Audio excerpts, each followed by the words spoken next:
Alright, I'm gonna pop it back on. I'm going to move into the...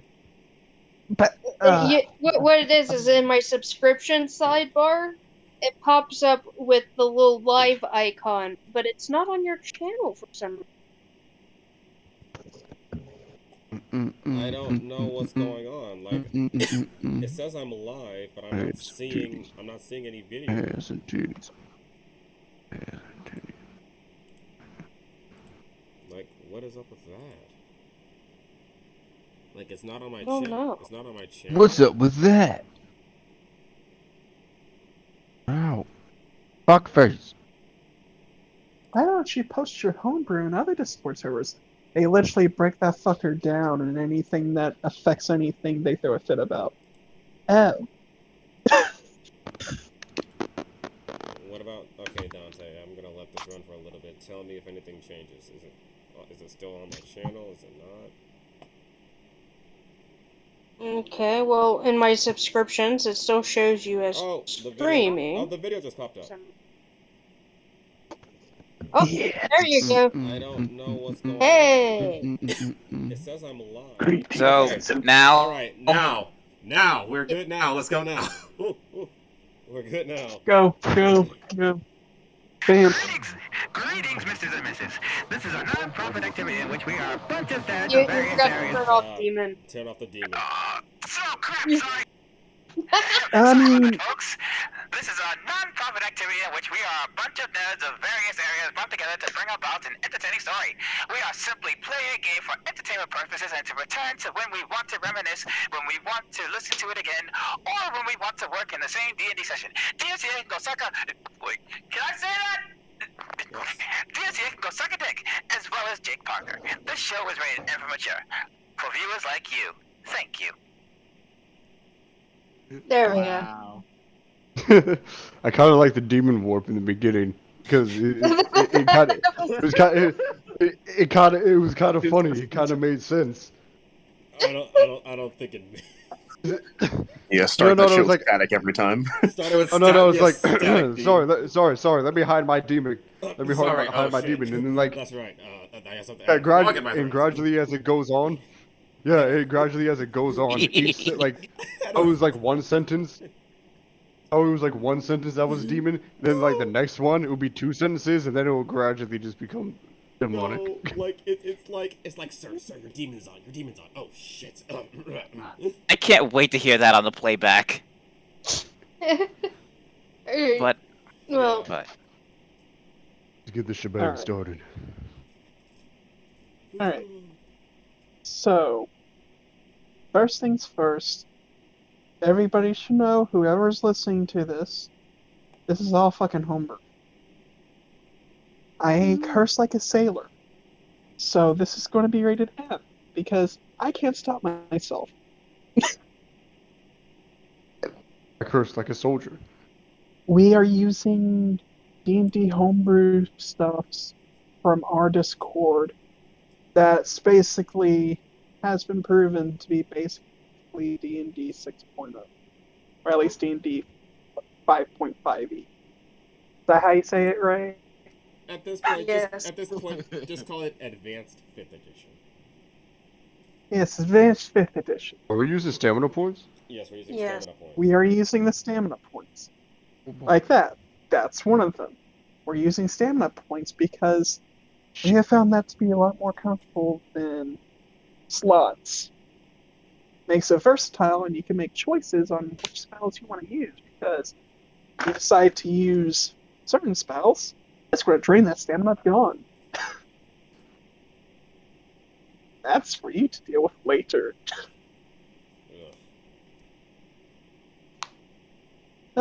I am the one known as Cinders. I will be the DM for this session. You probably can't find me anywhere because I'm timid and don't really like social media. yeah, you're a ghost. Even in the Roll20. I am signing back in. I had to. It's about, I'm just about bedtime for some people. And I can get loud if I want to. and it may be needed for this. Alright. Craig, the person playing Craig. Explain who you are. Huh? Your turn to explain who you are for the people, or whoever's listening, even your future self. I just didn't think you were gonna start with me, so you caught me off guard. Like what? I'm going by order. Okay. Ooh. So, yeah, my character is Craig. You're friendly, possibly neighborhood No. gargoyle. No. Introduce Your yourself. social media stuffs. Oh, that nah. I only exist on Discord. So I am part of a stream with another group on Tuesdays. Nova's Over's Librarian. There we If go. that- That's what I was waiting for. Okay. Yeah, it's on Twitch at Dowler on Quest. So if you want to check that out, go ahead and check it out. That's pretty much it. I don't exist anywhere else. Soldier Boy. Your turn. Because I am a part of the United States Army, I'm not giving out any of my social media information at all. As if you had any. I did, motherfucker. Fuck you. Yeah. Alright. All right, I'll see you. I'll see you in December. You know what's up when I show up on your doorstep. Aside. Okay. Aside from Tony in this game, what can they know you as? They can know me as Belial. Here we go. Anything you want to share with the crew? My character's just here to get in the mafia. Alright. Next, Dante. Alright, you can find me at Silver Esper on Twitter, and Dantalan M on Twitch, and Dantalan Modry on YouTube.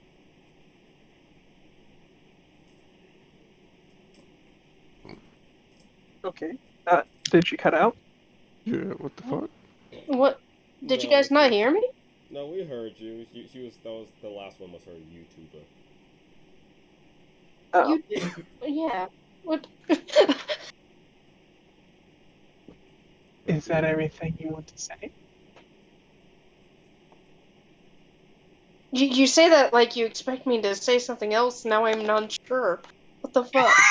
Like, do you want us to give character descriptions? Is that what you want? Not yet. Okay. Alright. That's why I was confused. I'm not used to this introduction shit.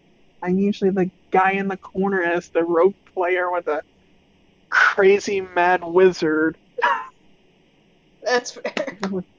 There's always a mad wizard involved. Alright, Zach, do you want to share with the people?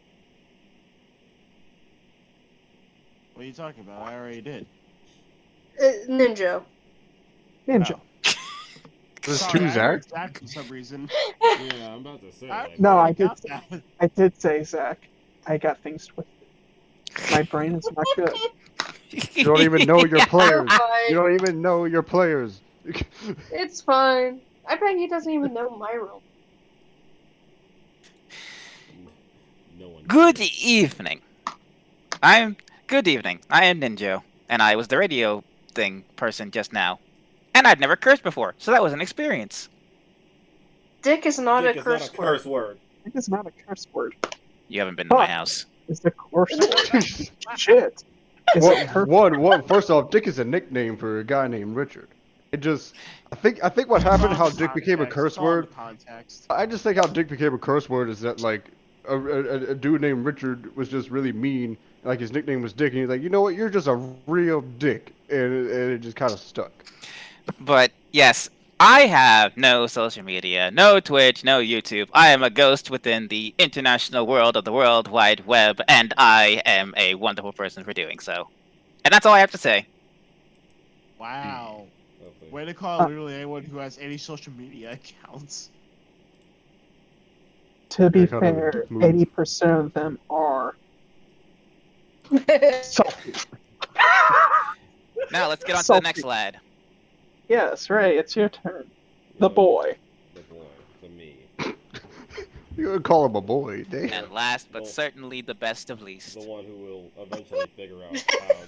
The one who will eventually figure out how to stream on YouTube someday. Yes, I'm Ray Takashi. Someday. You can find me here on my YouTube channel at Dark Tanuki or my Twitch at twitch.tv/Ray Takashi, or you can even find me on my Twitter at Dark Tanuki Commissions Open. My commissions are always open because I don't really get a whole lot at once, and that's where I post a lot of my art, mainly. Trying to move to ArtStation is a slow process. I already have a little bit of shit over there, but for right now, Twitter is my main platform for posting all of my art content. And on my YouTube, I post mainly D&D things, trying to get a gaming channel going. That's slow going. Don't know if I'm doing it right, but I know I'm doing something wrong. So when I fix that, I will be posting video games too. And that is me. Alright. Oh. Now, ground rules to know. I am a realism. So there is going to be realism in this game. The things you do, I will judge upon realism. At most, when it comes to magical stuff, there is exceptions. I know that. But for the most part, realism. Yeah. I will do horrible things, but I will not do anything that hurts children. That triggers me. Okay. I am not going to do very horrid stuff, but I can do horrible stuff. Does that mean like I'm in the clear? Because my character's 17 years old. No, you forgot. No, You threw that away when you started doing, playing. You're doing adult shit, bro. Listen here, you're a Come on, half-dragon join the orc. freaking mafia. You're a half-dragon orc. You became an adult when you turned 10. Ah, shit. That is more accurate. Yeah, listen. You really thought. You really thought you could escape? No. Dragonborns reach the ripe age at 10 as well. Most lizard folk do. Instinctual creatures do that. And goblins, it's 3. Motherfuckers grow out of the ground. That's different. They're not Cybermen. Listen. They're fucking green. They come out of the ground. Big Maybe we should give another introduction since this guy's in the audience now. No, Vice isn't playing. Okay then. Yeah, honestly, go fuck myself. Okay, this is Vice, Honestly, this is Vice, it's a perfect thing to go for things to become complicated. This is Vice, our main DM. Don't cross him. Yes. There. He Yeah, judges all. I'm on vacation, motherfuckers. Yeah, So I'm on gonna see y'all motherfuckers. We'll refer to him if things kind of need to be questioned, because he knows the DMG like the back of his hand. I don't know. So he's like a referee. Yes, I'm the ref. Yes. He will point out technical fouls. But in the end, there is one rule that must be stated. If I deem that we can throw it out the fucking window, that book is going to go flying. We're here for fun. Oh, yeah. So yeah, Vice is a referee until he's not. What's that? This ain't my Alright, let's do game. this. I don't give a shit about y'all. Alright. No, he's right. Alright. I know you don't mean that about us as real people, just as characters. Speaking It's of, just character. speaking of characters, let's have our DM Yes. do something with them. Yes, please. Oof. I'm so excited. I am still nervous. I am actually chattering. It's fine. Just do it. I'm sorry, this is just a childhood thing that still sticks with me. It's going to happen. I can push through it. I've done it before. I will do it again. What a No, kid. You got this, bro. honestly, we just need to start doing stupid shit. You'll just forget that we're even streaming. Yeah, exactly. Let us do Alright. stupid shit. And by we, I mean Tony and Tall. Yo, See. Odie's actually wicked smart. Yeah. Give me a Same second. with me. Yeah. Right. Let's start with the ambient music, which is royalty free. DMCA, go suck a dick. Yeah, go suck a dick. This can will say be a that. common thing I because serve this country. I never had thoughts of gaining any profit from anything that I do for fun. Again. Is it working? Again, 48 subscribers. What, the music? Still, Don't worry. someone Shout out. there's a Karen out there. There's Don't know a where they Karen, are. Yeah. Hey, There's always a Karen. Whether There's it be always- a lich. start that music. Cinders. There It's- is no pancake. We use Which- hybrid. I mean Hydra. This whole man had Hydra. everything ready, and y'all just fucking. No, Bro. hold on. Bro, I'm smashed right now, but I'm still talking straighter than some of you guys. Hold on. Let me. I'm getting smashed tonight. I'm gonna get drunk as fuck after this. I wish for a blue moon at the moment. That would actually make this a little bit more comfortable. But I can't get one. This command is restricted to Hydra Song. Oh, fuck you too, Hydra. I miss fucking rhythm. Fuck Fine you. then. I'll go to Hydra and I will write the same fucking thing. Yeah, we all miss rhythm.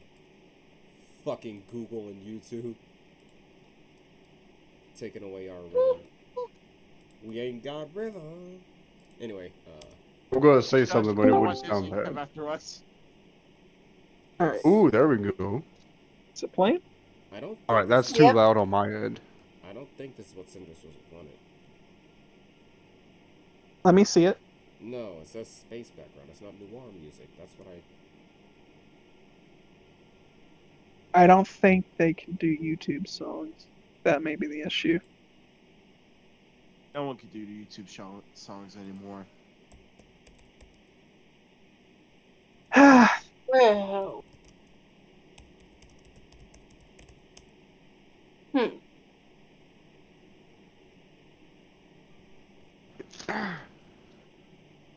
No, Sounds nice. it's playing. Is this the one? That is it. I don't know. This kind of has like No. a little mob vibe. I like it though. I'm asking Cinders There's a little if mafia this is the vibe. one. Cinders, is this it? I don't. Give me a second. Give me. Phone. Scroll down. No? Where's my music? More like music. No, it's not. Background music for videos. Film noir background music for videos. Noir jazz playlist.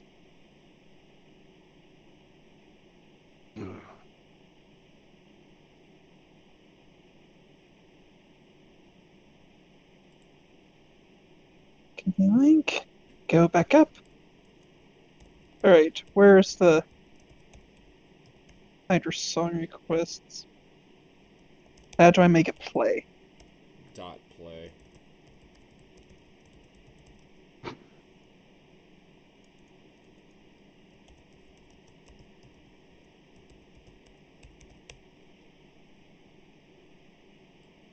Motherfucker.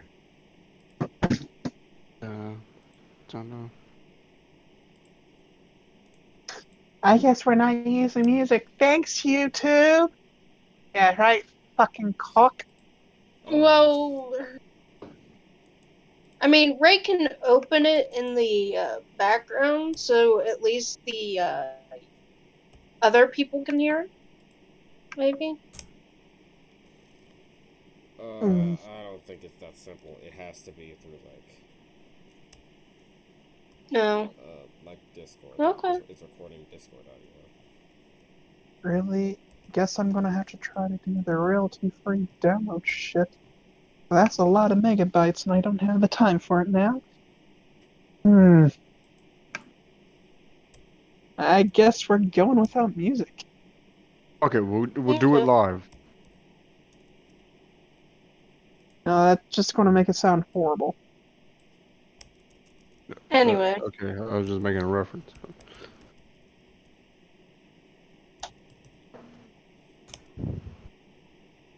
no.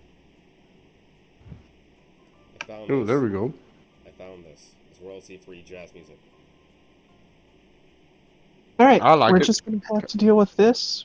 I guess we'll have to start saving shit whenever the actual game starts, but we're going to start with... Oh, I got a message. What does message say? I gotta let dogs out. Great. We are going to... Oh, thank God I can actually just unplug and do this while I'm doing this. We are starting this game, which is the Dragonhood Prologue, where our lovely people are going about and enjoying a wedding of the Silverfang Mafia family. But before we can get to that, let's get into a basic understanding of this world. In this world, the land began as nothing but a barren wasteland of a world, till one day, another world made impact with this place that's known as Urna. As the planet tore open the barren planet, it released from its center a geyser of anima, in which ignited the age of creation. The land the rogue planet tore away became the second moon Circe, and the rogue planet itself, caught in the orbit, became known as Thresh. When the anima was released from the core of this world, its material vaporized within the atmosphere and rained down upon the barren land, causing strange beings to come into being. These beings later becoming the Urna Pantheon, 22 beings in total. It is a big list, and we're not going through it today. No, Upon waking in the world, they began to grow tired of the barren wasteland they woke from and began to morph the world into their liking. They created vast seas, grand mountains, golden deserts, viridian forests, and grand plains and swamps. But as they finished their masterwork, they wanted more. They began to create the mortal races and populated the world, though it did not take just the first time. 4 eras in total, all beginning with the civilizations growing, prospering, and eventually falling, one after another. We are in the 4th era, and our time starts basically right a few decades after a great war between the chromatic and metallic dragons. This war tore the land of They tore the land of Vathica, the continent in which this campaign will begin in. And the two factions, after causing the mass devastation, has basically put together a pact of peace, as their generals laid sundered, their gods becoming quiet.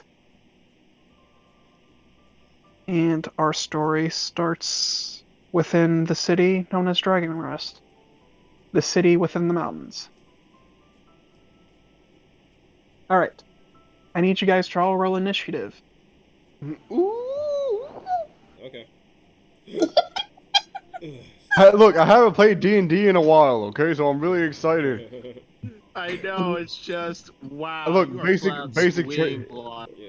Like basic training and fucking AIT. It's been a while. All right.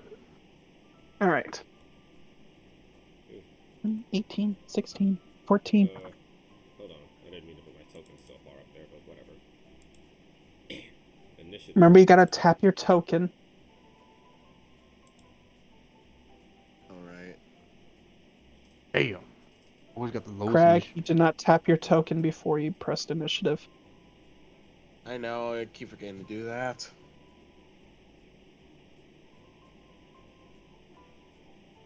Ah, 6 teams.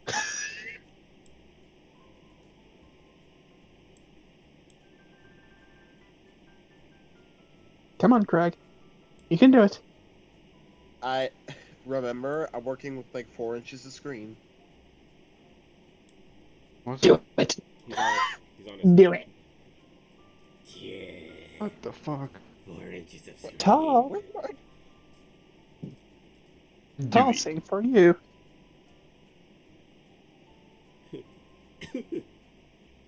Tall. Alright, I'm going to begin letting the dogs out. You guys tell me one after the other.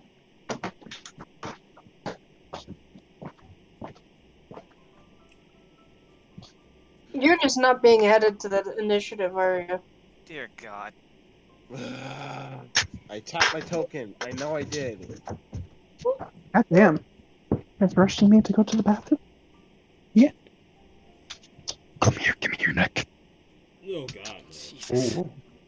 Jesus Christ. We don't need a demonic DM. There you go. There he is. Alright, now what the fuck was your first initiative? 18.16. So just one below. Yeah. Modify it as you see fit. Alright. Hello? There we go. Yeah. Yeah. Hey. Hey. Hello? Yes, Cinders. Yeah. Yes. We lost him. Huh? We lost Hello? some He boys. said he was doing Cinders, something. hello. Hello? Yes. Hi. Hi. Am I alive? Yes. You Yeah. were Yes. alive this whole time. Alright. Oh, yeah. Shit. Okay. Who was first?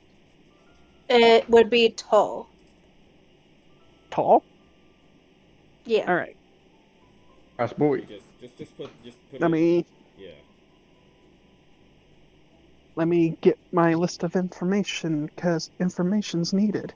Yes. Just put Yes. the initiative in a descending. Yes. I'm letting dog use restroom. Okay. Alright.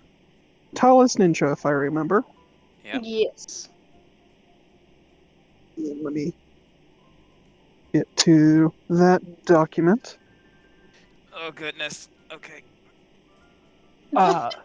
For starters, everybody's going to be going through this. You guys, to give everybody an example of what this era looks like, think of the 1950s. You know, when mafia members were amok in Chicago. Actually, yeah, Chicago, that would work. Dragonhood has a similar 1950 design as Chicago. to, with a lot more Victorian stuff in it.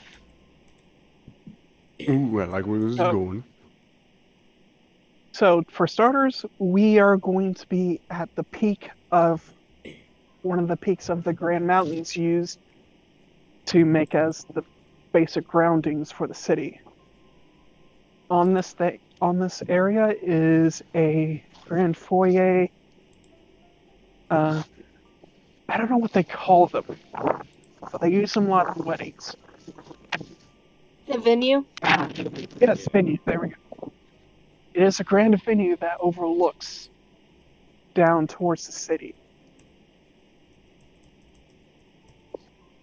And to get there, you have to drive up through a mountain path. As everyone does, you guys see the front area in which a giant, ornate fountain pours water into a circular driveway. One by one, you guys will get out of your vehicles of choice, whichever you deem them to be. They do have cars. They are just not as grandiose as what we have today. That's perfectly fine. You got gusket busters. Talking But about the old jalopies? old jalopies, yes, perfect. Yes! But going from there, one by one, as you guys drive up, a person will come and ask for your keys and go park your car. And you guys are welcome into a very grand hall in which you guys will slowly be pushed towards the entertainment area, filled with music. Tall, you were actually, if I recall, you were asked to come here to help with guard duty, correct?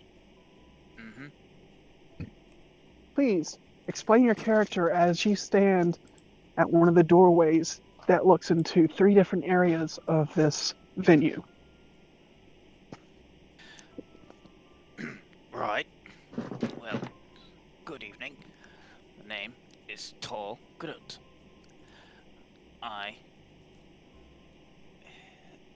It's Tall Groot. Let me get this thing up here. My name's Tall Groot. I am a Dickwood Koblin. No, you heard that correctly. A Koblin. It's a mix of a goblin kobold. I'm just in the usual attire that they told me to try and get gussied up in. My suit, just looking official. I am a short with short black hair.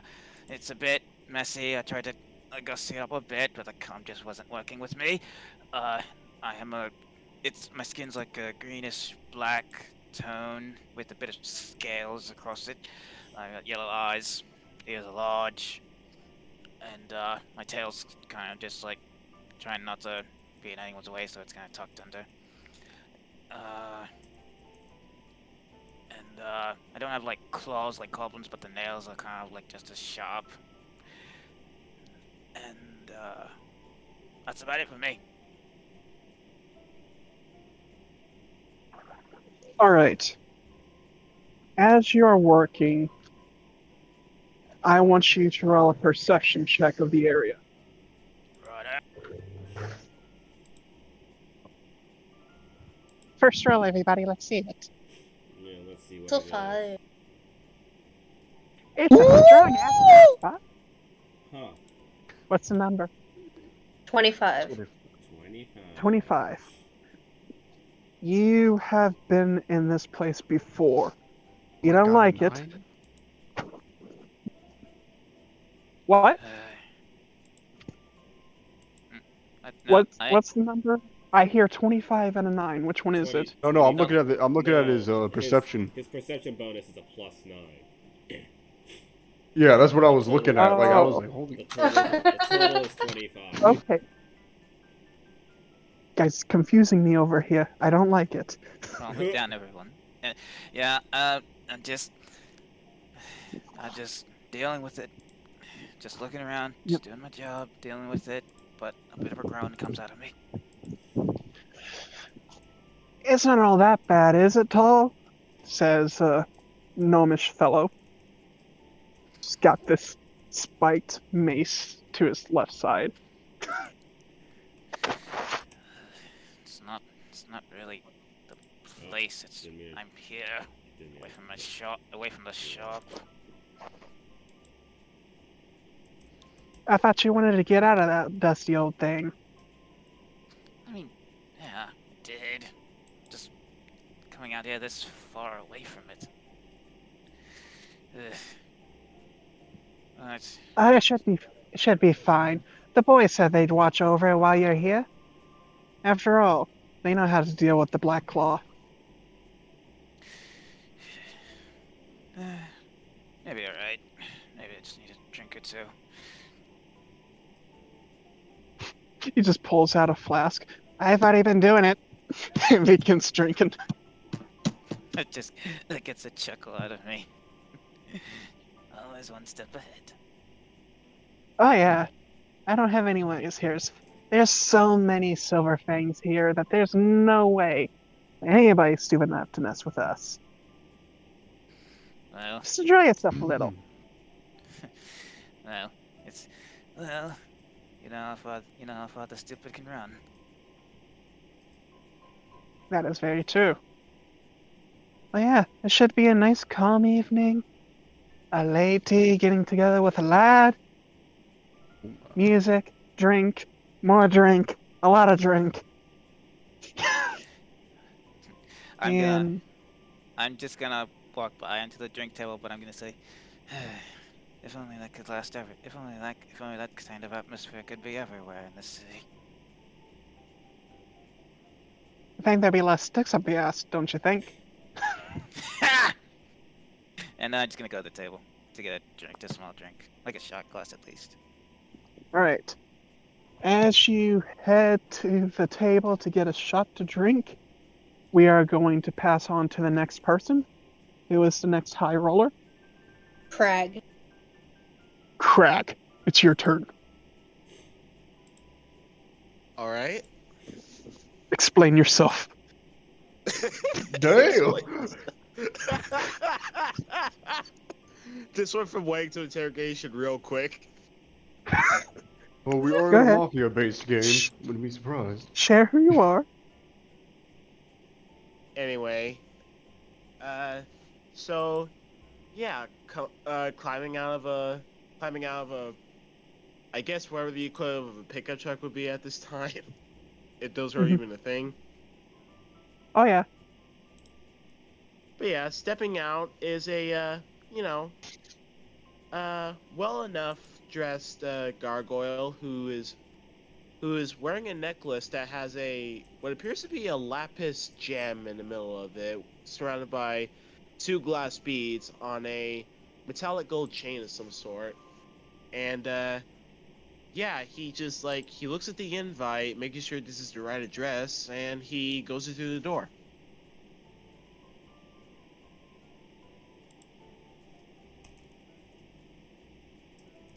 Alright, as you enter the door, you're hit with the sound of people talking, laughing, enjoying themselves. The smell of smoke from cigarettes and cigars. The smell of whiskey and wine. And a different... What are you looking at? And very copious different amounts of hors d'oeuvres on plates. Where do you wish to go? There's the main area, there's the eating area, and then there's the dancing area. He is gonna go eat. Alright. What do you wish to eat? He'll try one of the hors d'oeuvres.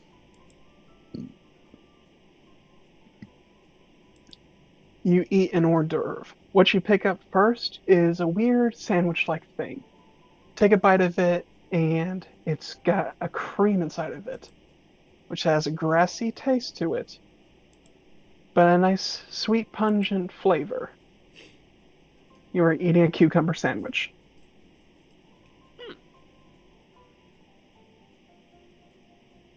Alright, he nods not bad. Not bad at all. As you are beginning to eat the hors d'oeuvres, I need you to roll a perception check. Alrighty then.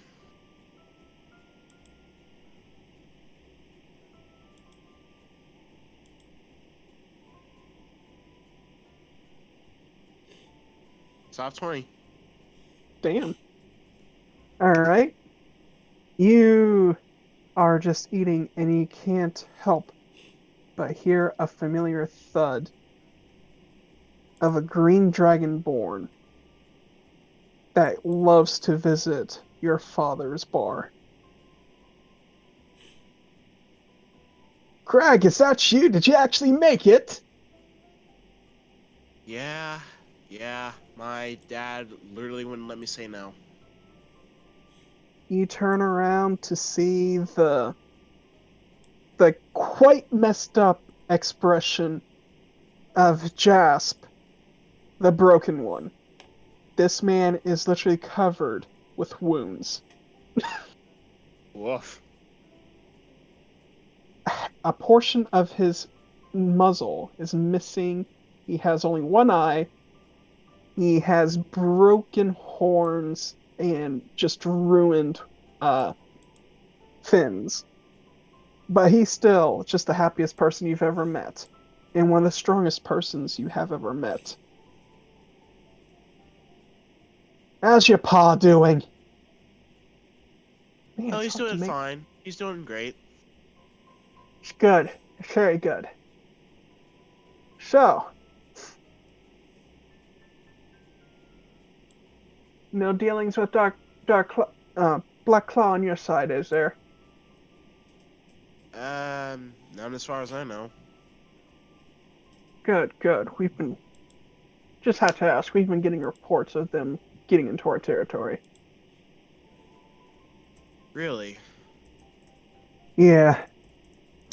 Yeah, nothing too major. Just gotta bust some skulls open. That's all. And he just lifts up the sleeve of one of his shirts to show a giant gash covered in gauze.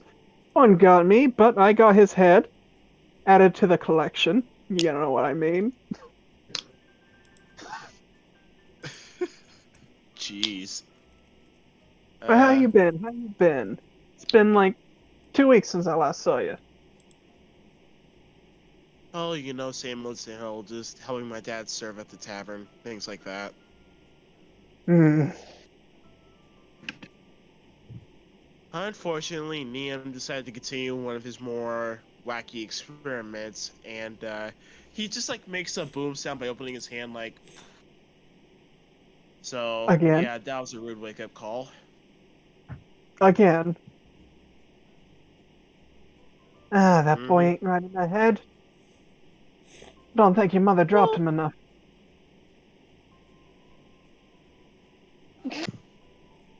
Or maybe too much, you never know. Anyways, Oh, he kind of looks okay. around. Did you bring a girl? Or guy? Not gonna judge. Unfortunately, no. I don't go outside nearly enough to meet people. Oh, come on, with that monkey, get all the ladies. Of Maybe. course. Maybe it's kind of for them to decide, in all honesty. Well, he just puts a hand around your shoulder. This is the perfect place to look for that special someone. You just gotta go out there. Take a couple of drinks first. There's a sea of ladies out here who are here just because they want to grab that damn thing that the humans like to throw. Don't know why we're doing it here, but we're doing it anyways. You mean And the get bouquet? Is that what it's called? I He always get nods his confused. head, confused. That's Oh, what you. That is what you call any bunch of flowers that you give to anyone. Is that just for that's strange. weddings? Fucking humans are strange. That's all I'm gonna say. I mean, you're not wrong. Yeah. Well, this is any time to grab some drinks. Come join me. Come join me and the boys, and we'll just have a good old time in the back of this whole thing and just watch this idiot get caught up with this lady.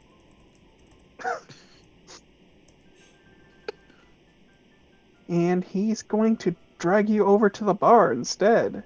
And all the boys that likes to visit your place is going to yell out your name and drag your ass into a bar stool and start putting drinks in front of you because they know you can handle it.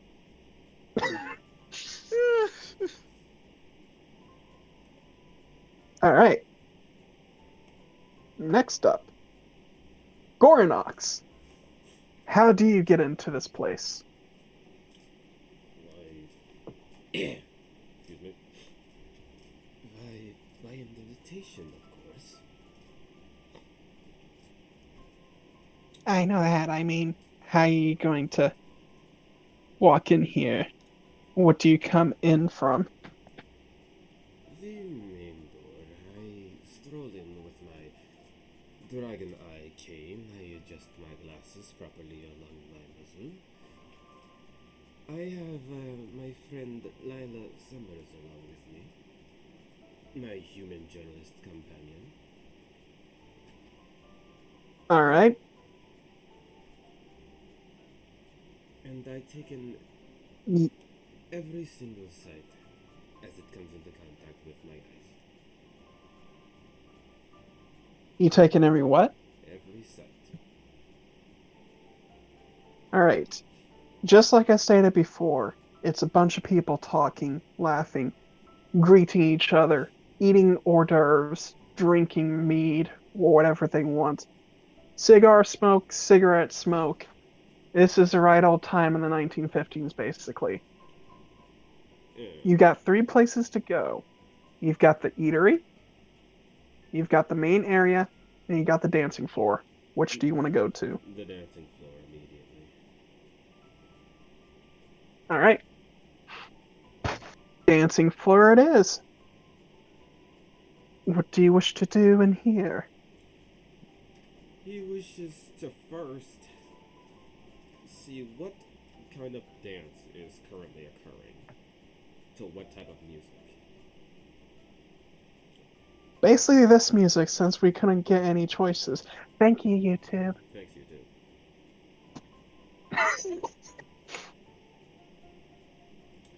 Okay, sure, why not? He will, as he strolls in with his cane, and with Lila beside him, he'll look around Uh-huh. and look at her. I would imagine that this is pretty tame for a wedding such as this. Not all. You said Lila, right? Yes, Lila Summers. Also Sorry, in going my, through the notes. also in my character sheet. Yeah, that's what I'm looking for. Got like 6 character sheets to go through.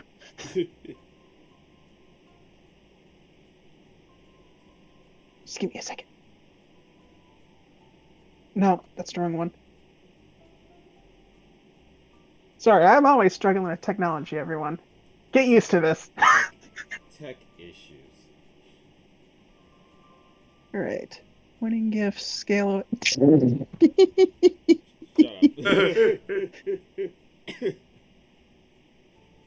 Oh, you brought a journalist with you. She asked me to come.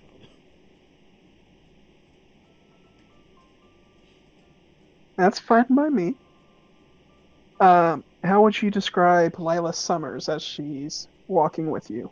Okay, so since we're at a wedding, she couldn't really wear her conventional outfit, which would be like a journalist cap. No. Obviously. Oh no, she would have been fucking kicked out. Yeah, she would have been fucking kicked out immediately. Her journalist cap, her no, she doesn't wear a cloak. Her blue jacket, and she would have. Uh-huh. She usually has her blonde hair done up in a bun, and more loose clothing so that she can be out in the field a lot. But now she's literally dressed like that one unpopular girl in high school who dresses up nice, and everybody is like, who the fuck is that? As she is wearing a red dress that reaches down to her ankles in black heels. The technical term for a person like that is a heather. So I've got to Heather. ask. Yeah, that is true. Is the dress form-fitting or is it flow? The dress. Good question. Maybe roll for that. Form-fitting is she basically can't really move her legs. Flowing is it flows. It's free. Oh. Well, as a journalist, I guess she would go with more flow because she's used to having movement. Her hair Yes. is she has makeup on. Her hair is actually let loose and it reaches past her shoulders, but she has some hanging over her face, and she's actually holding onto Gornox's other arm to quote unquote show that they are together. Yes, quote unquote. My God, I can't say didn't expect us to be able to get to the door. Well, of course we got to Thanks. the door. This is going to actually help my career. It's just exclusive pictures.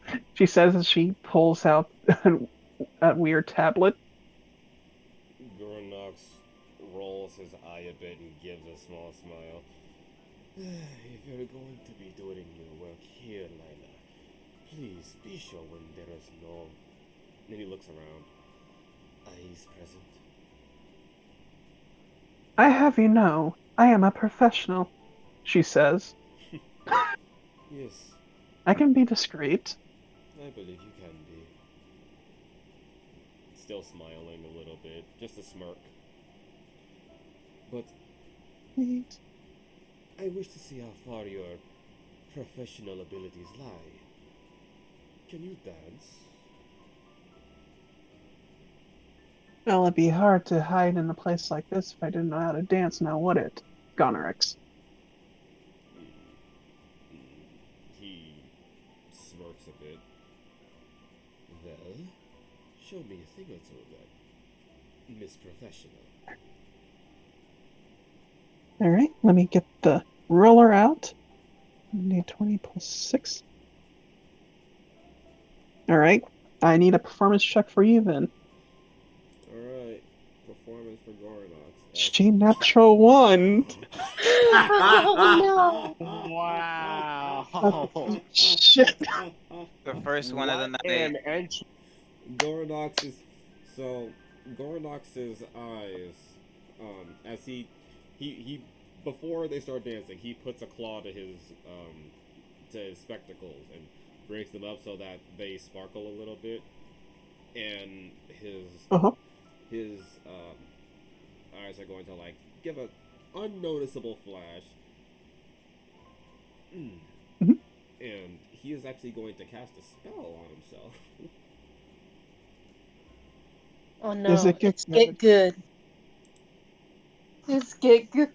As he's You cheeky bastard. as he is going to get good real quick. We called it. Yeah. You abused that shit. And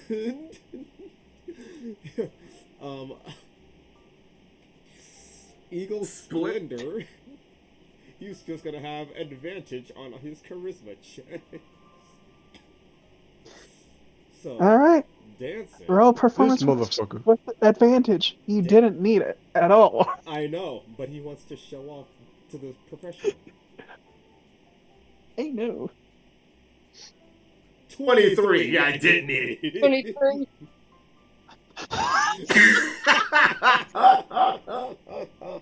Could have been so damn funny. But yeah. She goes to start. Basically, I'm Garrus, and this is Shepard. There. Yep, there we go. Perfect. Yeah. You You pull might as well her. rename this ability to get good. No, you should have named this back to I'm fucking Garrus fucking Vicarian. Fucking Vicarian. We love you, Garrus. We love you, Garrus. But yeah, she goes to start, and just like Garrus in Mass Effect 3, you just go in and grab her and basically pull her off her feet and begin to dance. To a dance that's not native to her, but native to you. And so she's stumbling like a fool while you're leading. And even though with her natural 1, the 23 helps a lot to make it still look good. But her being flustered the entire fucking time. And he'll at some point during the dance he'll like have an arm around her waist to bring her closer. Well, it would seem like I am taking the lead, Miss Professional.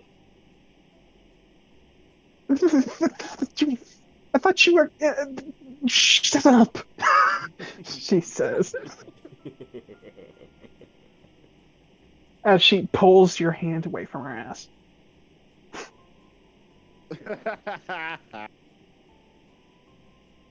Sorry, you're leading her. You have to cradle it eventually when she stumbles. I know, and she hates it, and he loves it so much. But he's not going to show it. He's just smirking that All right. same smirk. Yes. As you guys are dancing, the floor does open up to you guys a lot more. People are giving y'all space. And as you do, how long do you do this dance? He doesn't want this to drag on too long because he wants her to eventually catch on to his steps. And he basically wants to show off to the others like, yes, I am this good. You are that guy. I am this good. So, about maybe 5 minutes of dancing. Showing off that he has a beautiful woman by his side. Yep. Alright. That got people to applaud as your charismatic dancing has garnered the attention of the people around you. And as you do, you hear, "Hey! Hey, you're that fella from that one store, are you?" As a slim bronze dragonborn begins walking up to you. "Yeah, you're the one, right? Right? The one that does the hot rods and automail stuff." Well, yes. And he places a hand to his chest and gives a light bow. Gorenox Dower of Dower Steamworks. Yeah, yes, that guy. We're the one that gave you the invitation. Oh. Well, I have to thank you.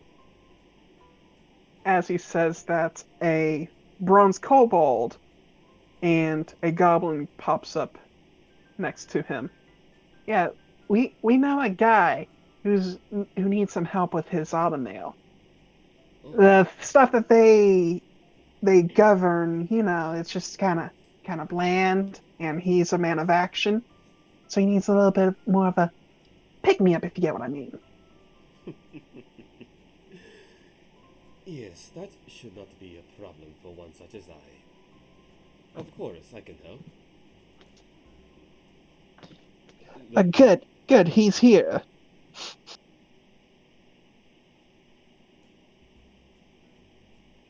Just follow us and we'll take you to the guy. And he he looks at Lila. Well, and he holds out a hand. Uh-huh. I'll just hang out over at the bar. Behave yourself. When do I not behave myself, Lila? Grabs a dry martini and just begins drinking it like a few minutes ago. Well, forgive me. You should not have such a very impressive figure.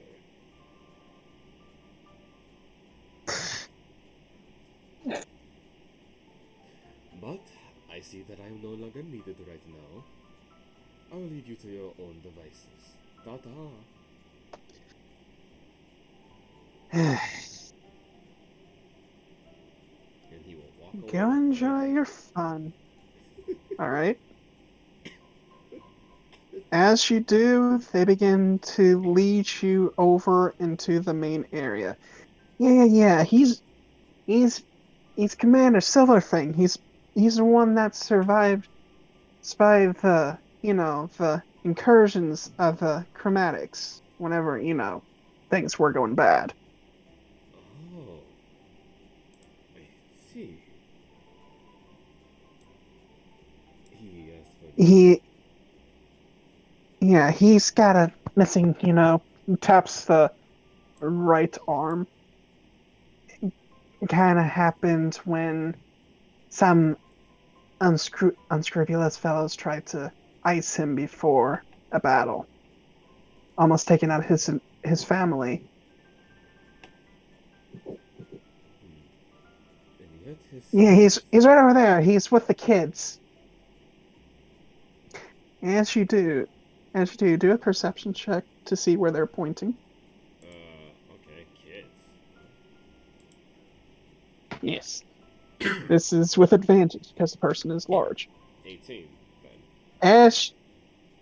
As you guys head into there, you can't help but notice this person. The first thing you see is his back, which is winged and covered with kids. His eye ridges go up a bit as his spectacles drop a little on his muzzle. The man stands about 7 foot tall. He is wearing heavy armor. The wings literally speak in words of how much he has flown with the heavy armor on. They are the thickest wings you've ever seen, and and if they were open, they would have a giant wingspan. The first thing you notice is mainly he is white. But every now and then you'll see a speckle of blue. And the kids are laughing, enjoying, and climbing all around him, all happy. And you just hear this hearty little laughter as he turns, and you see this face. It's in the game chat. In the game chat? Okay, I gotta go down there. Yep.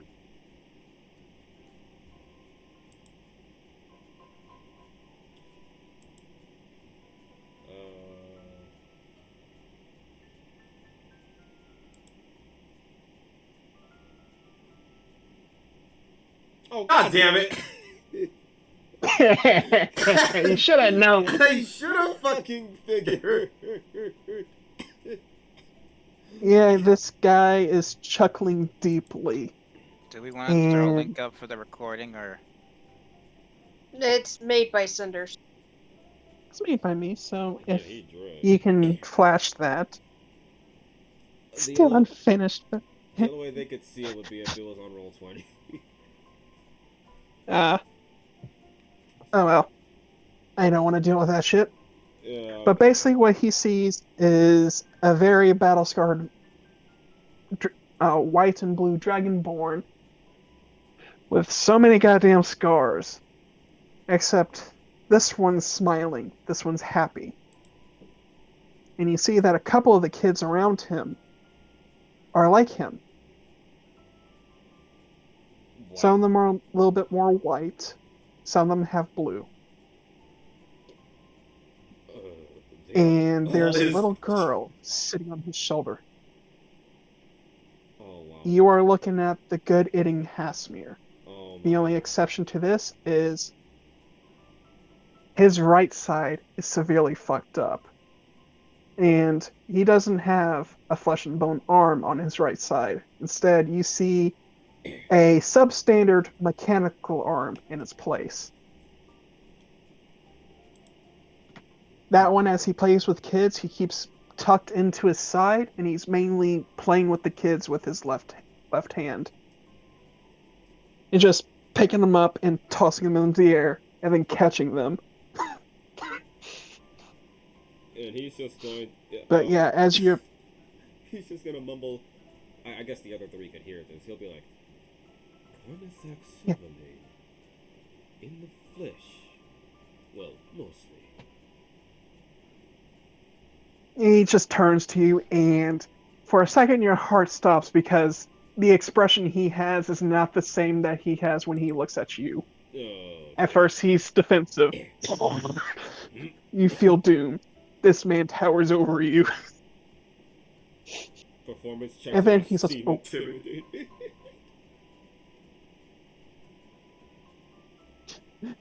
Go ahead.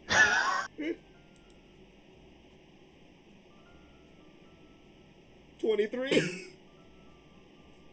You're lucky.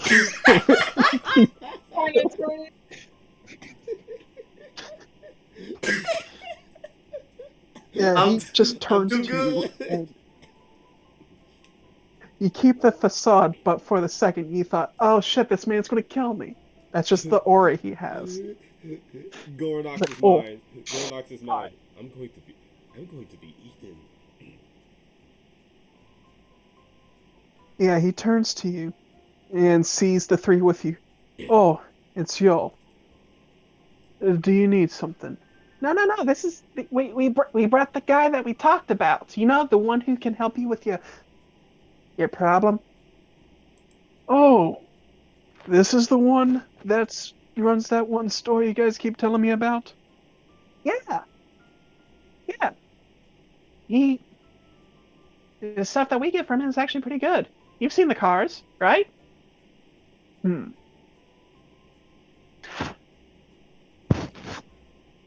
Greetings and salutations. I am Hasmir Silvermane. It is nice to meet your acquaintance. He's going to give the same bow that he did before. Gornox, Dower. A pleasure as well. He holds out his massive half-foot hand towards you. Okay, he'll extend his own hand. Probably his As whole... he does, he engulfs your forearm with that one clawed hand Yeah. and does a soft shake. He is very careful. You can literally feel him trying to restrain that raw power of stat 20 strength with giant's belt. I'm so glad I rolled high on that performance to not seem intimidated. Just keeping that cool, Outside, calm you're a demeanor. cool. Outside, you're cool as a Klondike bar. Inside, you're making a brick house. For a few seconds, until you realize, this guy's actually pretty nice. He's not going to kill me. Thank God. And yeah, he just says, yes, children, back away. I still don't trust this thing. And the children will go over to his tail. And basically, he just kind of makes a little fence area with his tail to keep him safe. Natural instincts of this man. And he says, yes, this was government issued when I came from my home when they attacked. I have issues with most control and it doesn't close like I want it to. He holds out the hand. You can roll a mechanics check. Alright. What would you say that this is? Stat wise, I mean. Stat wise, it's Yeah. intelligence still. Intelligence, okay. You're dealing with tech, so yeah. Okay, let me change We'll use that attribute. we'll use that additional skill that we put together called mechanics. Alright, and I can use my... Oh, no, that's my mechanics kit, so... Yes, you have proficiency.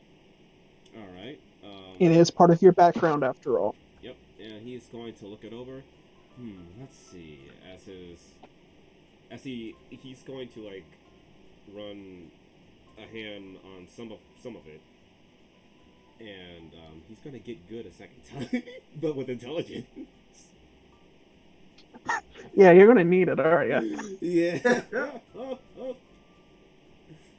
Yeah. Get that fox's cunning.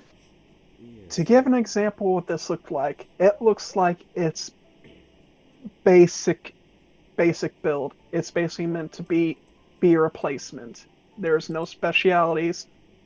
Substandard. The only thing that's unusual is the fact that it does have a portion of pauldron where it looks like it could be attached. But that's been removed since he has to be in this garment instead that he wears. I can tell that this was supposed to be some form of replacement, yet they did not intend to. And he's going to actually go into, because he carries around supplies and grab his mechanics kit. They did not intend to spruce it. I imagine you have some socket wrenches and screwdrivers. Oh yeah, he always carries his stuff. All right. Mechanics kit.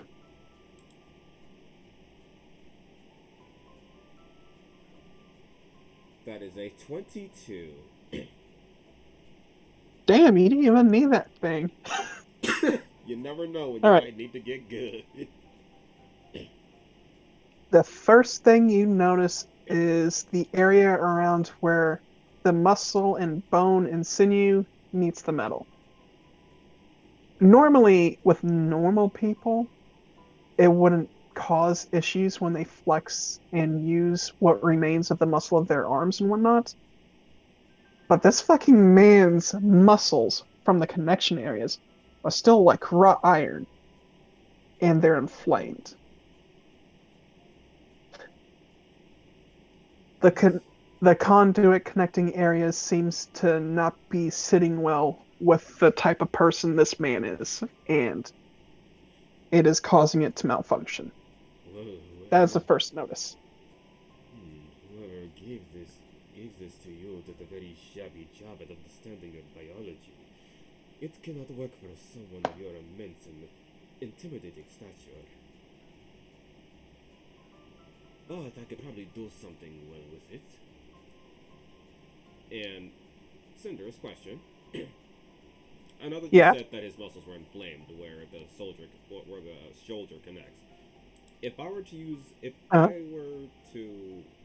use a healing spell to relax his muscles and then go to work, would that do anything?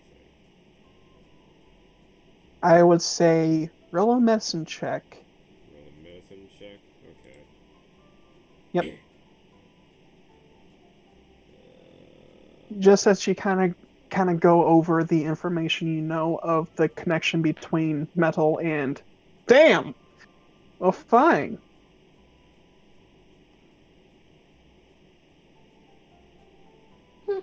That is a natural 20.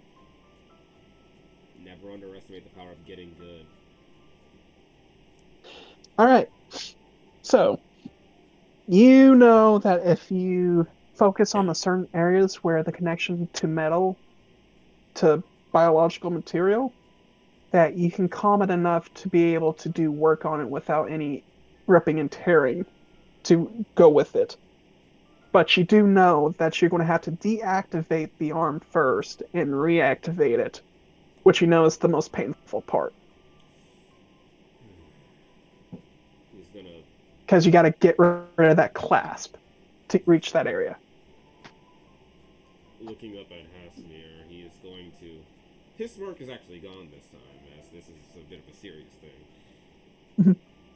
It would seem that to get this to actually work properly in its entirety, the arm needs to go temporarily. It has to be removed. He nods. What you waiting for? This isn't my first rodeo. He just kind of goes over the visage of the scars. You're right. I forget who I speak to. And he is going to commence shutting down the arm. I'm still going to make him roll a Constitution save. Yep. He's going to. Well, he's blocking the children. He's not going to address them because that. Yep. Yeah. The other three will see that. It says, hey, come on, kiddies. Let's go have some of that ice cream over there. Ice cream. And like little minions, they all head that way. The three are making sure that they all stay together and whatnot, so Hasmir's not worried about that. Yes, that's good. All right. Don't tell me, just do it. And he does it. Hmm. That's a pretty low roll for Hasmir. You do it, and that's such a roll. Well, at least it went over the DC just enough. He's literally met it. God. You get the preparations ready, and you take your screwdriver and do the twist. And you hear that it tells you that it went off. And the first thing you notice that each muscle around that area tensed. And normally you'd see it like that, but it's like watching metal pull back. The force. This is very different. You have got All right. to be the first person where this sort of scenarios happened. Very impressive, actually. I heard a little. As it should. Alright, do what you need, Doc. Alright, now he's going to work on the inflamed muscles. Yep. Healing word! Healing word. Heal you, bitches! As he's going to hold out a hand to the area, and he's going to whisper something under his breath. Does the amount of healing... Can I ask, will the amount of healing affect the... how good the process is? Of course. Alright. Don't roll like Axios. Alright then, second level, let's do it. Alright, let's see this. 6 healing. 5, 6. I rolled minimum on the heal. Let me see. It's 1d4. Jesus. I mean, I know. Right, I'm not looking forward to seeing the rest of Gunrix's healing reputation. That's an Axios roll at its finest. Like, Jesus Christ. That's the one But thing. we'll leave it to exception since it's healing ward. Yeah, healing word doesn't heal nowhere near as good as cure wounds does. You do the somatics for this. You do the vocals for this, and it does heal. And you're like, it could have been better. That's just gonna have to deal. And you begin the process of realigning and properly putting this together. Roll me another mechanist kick. Alright, and I once again cast. Getting good. The only thing that you can say about this whole endeavor with the cut itself is that whoever took off the remaining bits, they were actually pretty darn precise. This is a nice work. It's just that the connection wasn't as good as it should have been. Oof. Alright, here we go.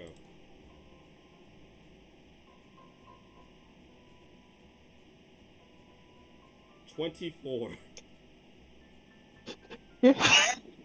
I will You just never need- get rid Keep in mind- of this spell ever. Right. You follow the basic procedures that you're supposed to do, but you do a little bit extra. You decided to add a little bit of numbing agent to the area before reattachment. And just a little couple drops. That's all it takes.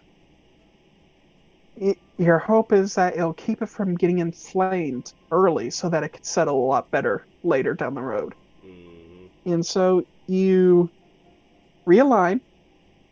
You grab the screwdriver of fate, the one that's supposed to reconnect the nerves and muscles, Yep. and the nice sound pop of reactivation as it reattaches.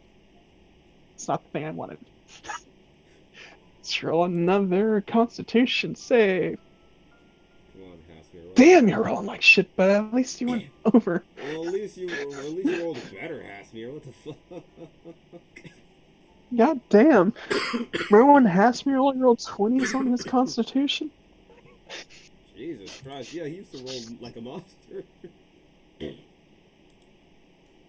But as you reattach the nerves and whatnot, you notice that when the activation process happens, that there's less resistance with the muscles. They are comfortable. And at first it's like a sigh of relief as the reconnection returns, and he just kind of messes with the arms.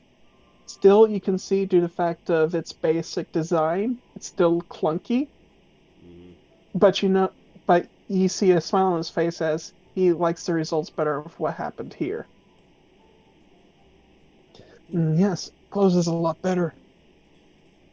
I apologize if Doesn't. we were at my actual shop and I had my tools. I would be able to make that hunk of junk actually be a lot more suitable for your needs. I'd actually like to buy a completely different one. I don't like the medical fields as automail. I've seen the others before. I have the Silvermane family has some others with the same injuries. I see. They have a lot better. I just didn't care. I just needed something to hold a blade. Yeah, if I could get where your store's located, I could go and take a visit. Maybe talk some. They call it shop? Yes, now our steam works. And he is going to actually Hmm. reach into his shirt pocket. Here, my card. He takes it, and he's got to use basically the tip of his Yeah, I fingers because know. He's so this tiny huge. little slip of paper. But he does it with the left hand. You can see he's still getting used to the fact that he only has the left arm now. Mm, Still favors that side. Yes, I'll keep this, and he just tucks it into one of the pockets of the suit he's wearing. Ugh, I guess I'm going to watch my cousin get married then. Thanks for the. He just pulls up a nice fist with the metal arm. Thanks for the upgrade. Once again, hand on chest and slight bow. A pleasure, Hasmir. All right. He just nods to you and heads back over to the kids, hurting them. Come on, stick together. Follow Uncle Hasmir. He smiles as he looks at you. Ikmish, Maksmati, this way. Hmm. Children. I hope to never have any of my own. As he walks away. You should see his wife. What? The goblin's right next to you. You're telling me you're seeing that a woman lies under that? Oh yeah, she's about 6'2", maybe, something around there. Silver scale? No, not silver scaled. It's like being colorblind. She, I think it's white. It's similar color to him, but without the blue. I'm sorry. I don't doubt that the man is married. It's just I fear for any woman who has married him. Are all of those his children? About 4 of them. My word. The little one that hangs on his shoulder had issues with the hatching and whatnot, but that's the one that's named Maksmati. The young boy one is Ishmak. There's Jangrov and Huckput. Hey kids, Huckput takes after his father a lot.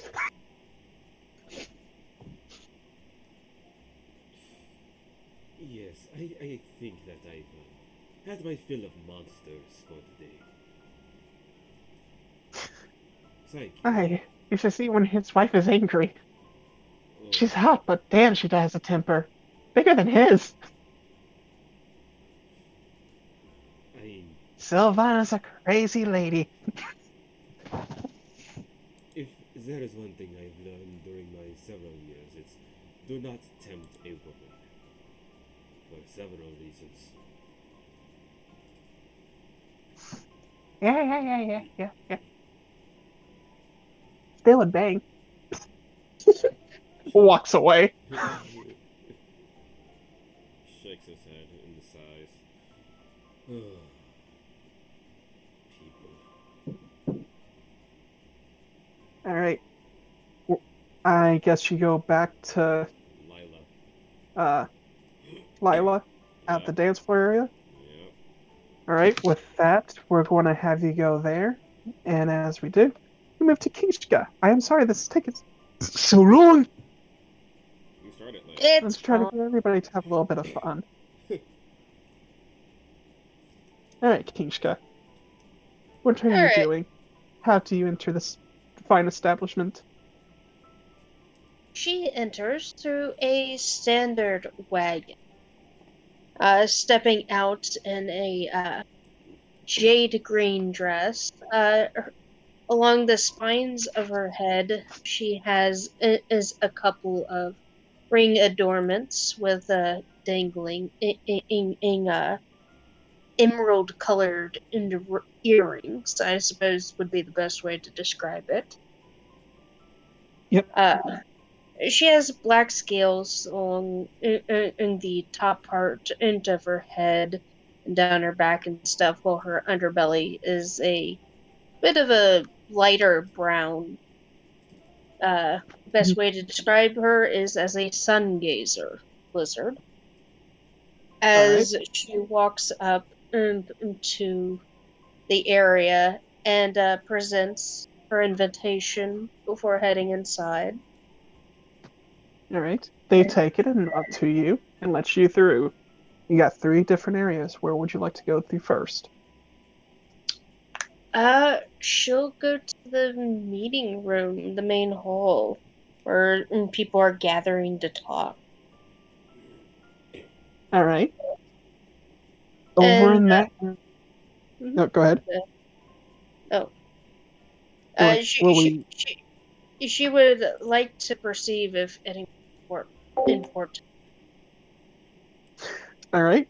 I need you to roll a perception or investigation of your choice. 17, not bad. All right. As you look around, you see a various of many people. You see the groom over at the end in the meeting area talking with what looks like to be his father. Same kind of dragonborn, just a lot more pudgier per se. Very long way in his age. As you look through, you see a herd of kids following this giant-ass dragonborn who just walks carefully and calmly throughout this area, just leading the kids. And then over on the stage area where the people perform for the music, you can't help but notice as a man walks up, and he's a very tall fellow, and he's a furball, but his face looks familiar. Roll a history check. Oh boy, history. I got a 0 on that. Fuck. 12? That meets the DC? You know this face because it's been on posters before. That is the face of Noct, the artist. Oh. He's known for playing the hurdy-gurdy. I can recall anything you had seen or heard in things. Yeah. He's known for playing the hurdy-gurdy and plays with a group a lot, but he also does solo stuff. As you see him, you can recall almost all the music that you've heard from him. The And music his name's Huh? Nox again? Noct. Nocct. Okay. No last name. It may be an alias.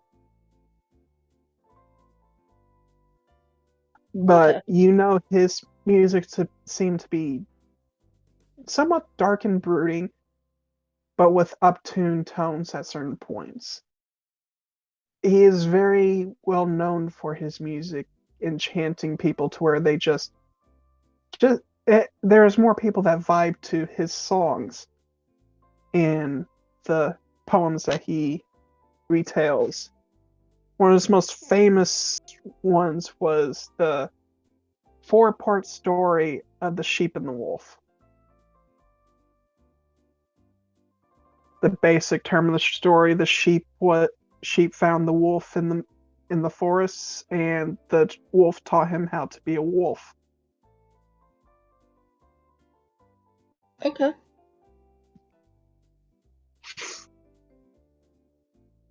And it's basically a tragic story of how this sheep had to lose their family, and when the wolf met the sheep again, the sheep killed the wolf and all his friends with it. Damn, okay. Yeah, it's a dark story.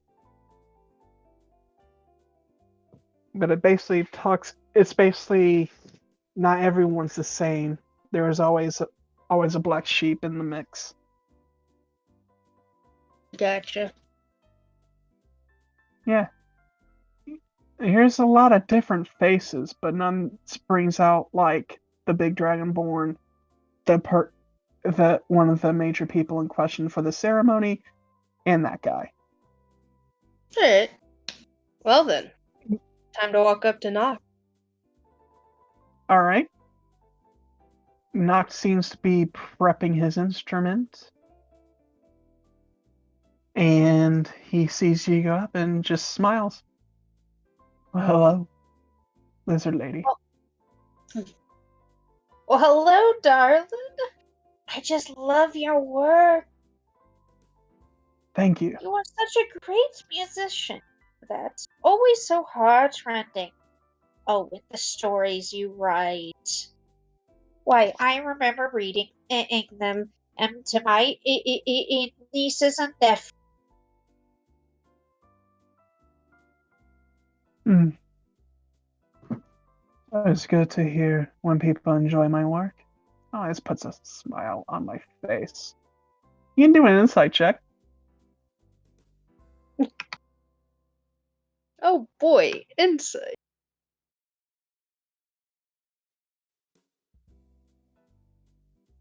Why? You have Yeah, go ahead. As far as you know, this man is talking from the heart. That smile's reaching his eyes perfectly. Nothing strange here.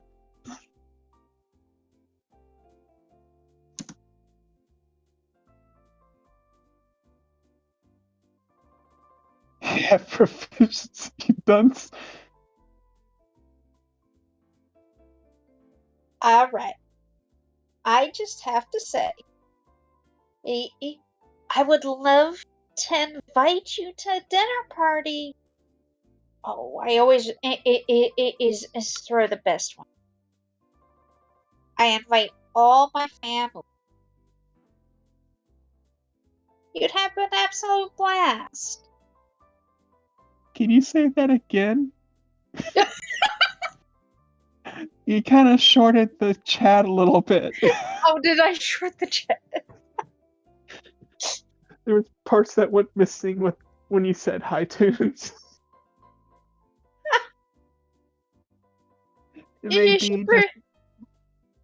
Go ahead. Pretty much invited him to a dinner party. She said she invites her whole family and that he'd have a blast. That is promising. The eyes of the future will enjoy that. That one you can insight. With advantage. There it is. You know that's one of the phrases used to let another Eyes of Tomorrow member know that they're here as well. Ah. Okay. Though with a 23, that's all you get. I look forward to having. Oh, I'll let you get back to work. You're busy. I'll go talk over Lucille's ear. And she just walks away. Alright. As you do, you go to enjoy the crowd. And After about a few minutes, the music starts again, and you hear the person on the mic says, "This one is for a lady known as Kingska. Enjoy the music." And Oh, he's begins such a playing. sweetheart. And strangely, it's one of the favorite ones that you like to listen to. It is not the sound going in here, because the hurdy-gurdy doesn't fucking sound like this shit. I fucking love the hurdy-gurdy. Yeah, that begins to play. What else would you like to do?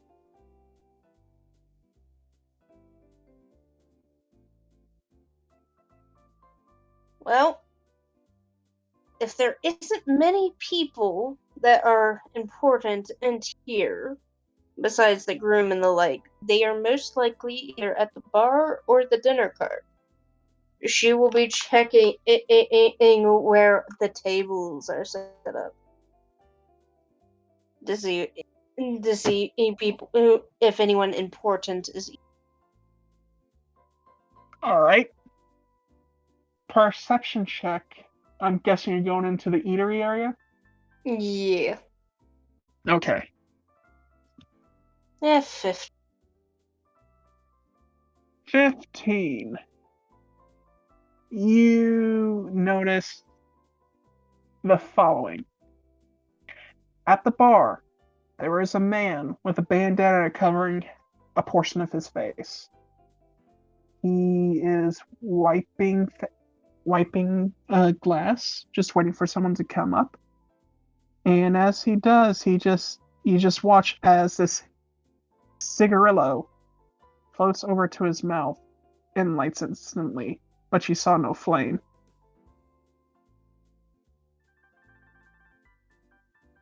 He just watches around. Next thing you notice is this one guy at the bar table covered in a various amount of races, just basically telling him to chug, chug, chug, chug. He's got this stony texture to him. Out of game, you see Crag being told to drink. Yeah, right next to him is this mauled-looking dragonborn, a couple of kobolds, and a goblin. Just enjoying themselves.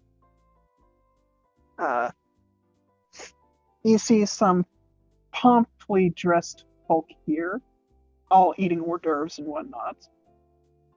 You see a couple that looks familiar to the bride that was on the invitation. These guys are a lot more quieter and seems to be just enjoying the moment for what it is. Alright, making a mental note of those two. Mm-hmm.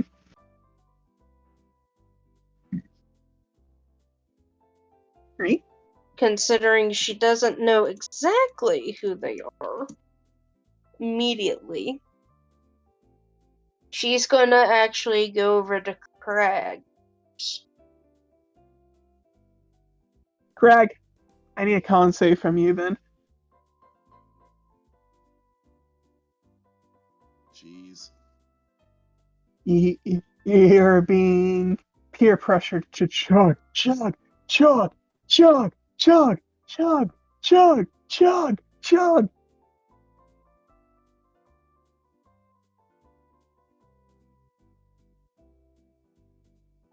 And you cannot handle the amount of liquor that they're trying to put into you.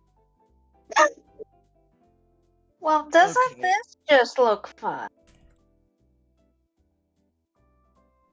So basically what happens right around here before she says that is you've got this large thing of ale being kind of situated in front of you, and it's pouring, and it's just too much, and it just kind of waterfalls across your maw. Okay, guys, I really think that's enough for one night. Ah, I was just trying to get your spirits up, maybe get it I run out. appreciate that, but Alpha's really the kind of person you want to talk to about this, not me. Fine. They say as they begin doing exactly what they were trying to get you to do. They just Okay. steal the giant thing and just chug it themselves. Hey, Kingska. Now you pop up. Okay. Well, doesn't this look He turns around and looks at you and says, not. I mean, it's fun for them, but definitely not for me. Oh, darling. You don't have to worry about it too much. You can just cheer the others on. I don't think they need me for cheering on. He looks at them chugging it. It's literally pouring out of one of the holes in his face.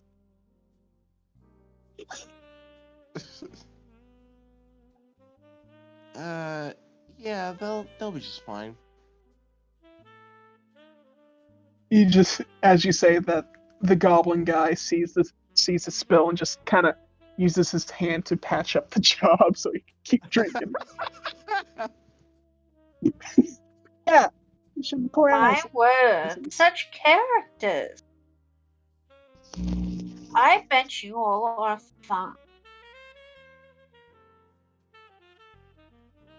This gives them pause as they see this lizard folk talking to them. Yeah, I guess. Just looks over to Crag. I mean, it's never exactly a normal moment with everyone here around. Boys, I'm gonna grab a cigarette. Yeah, sure. Yeah, let's go. Your dragonborn friend just kind of pats you. Good luck. And walks away. Oh, I didn't get the names. Do they say anything to that? No, they're pacing themselves away from there. All you can hear is, he may get her. No. I got five gold. He doesn't. That tingle that he can. They say as he's walking away. Not paying her any mind. They're over here doing bets. I mean, if you want a name, my name is Crag. A pleasure to meet you, darling. Likewise? The name's Kingska. Kingska. Oh, okay.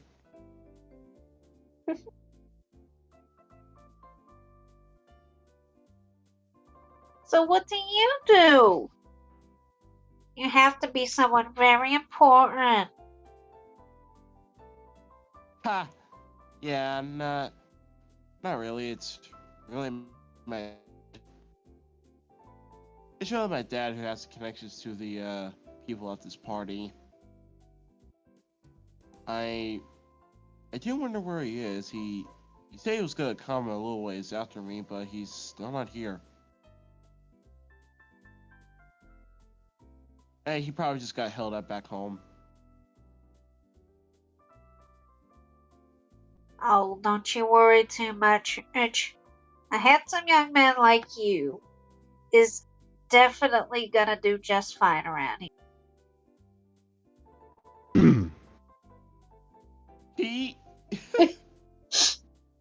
You can tell that I look at me wants to prepare for that for those words in particular.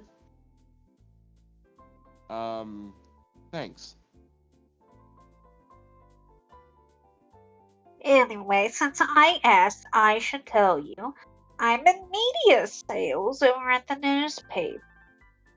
I just make sure all the advertisements and all of that.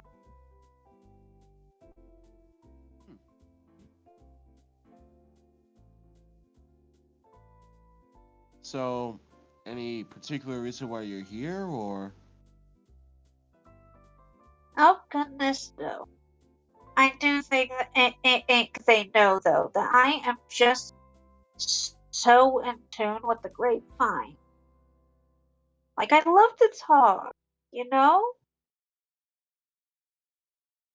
He nods.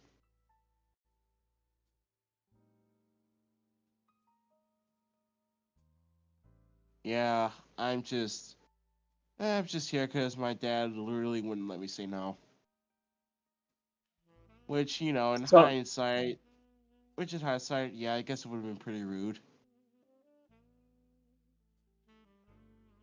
Don't worry about not saying no. You can leave whenever you want, kinda. Yeah, but I'm already here, and the food is decent. You see, as you guys are talking, and you say the food is decent, you see one goblin just take a plate, just keep piling it with hors d'oeuvres before disappearing in a dark corner. And there goes said decent food. It's not a lot of it. You just took a chunk.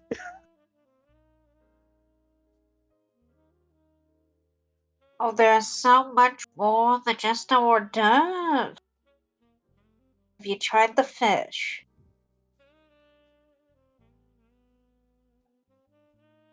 No.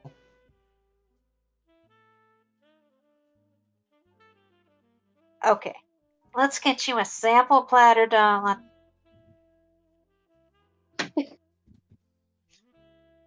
She's gonna drag him over there and put like one of everything on a platter. Everyone is dragging this creature who has stone-like skin everywhere. All I can see is that she puts her hand in between your,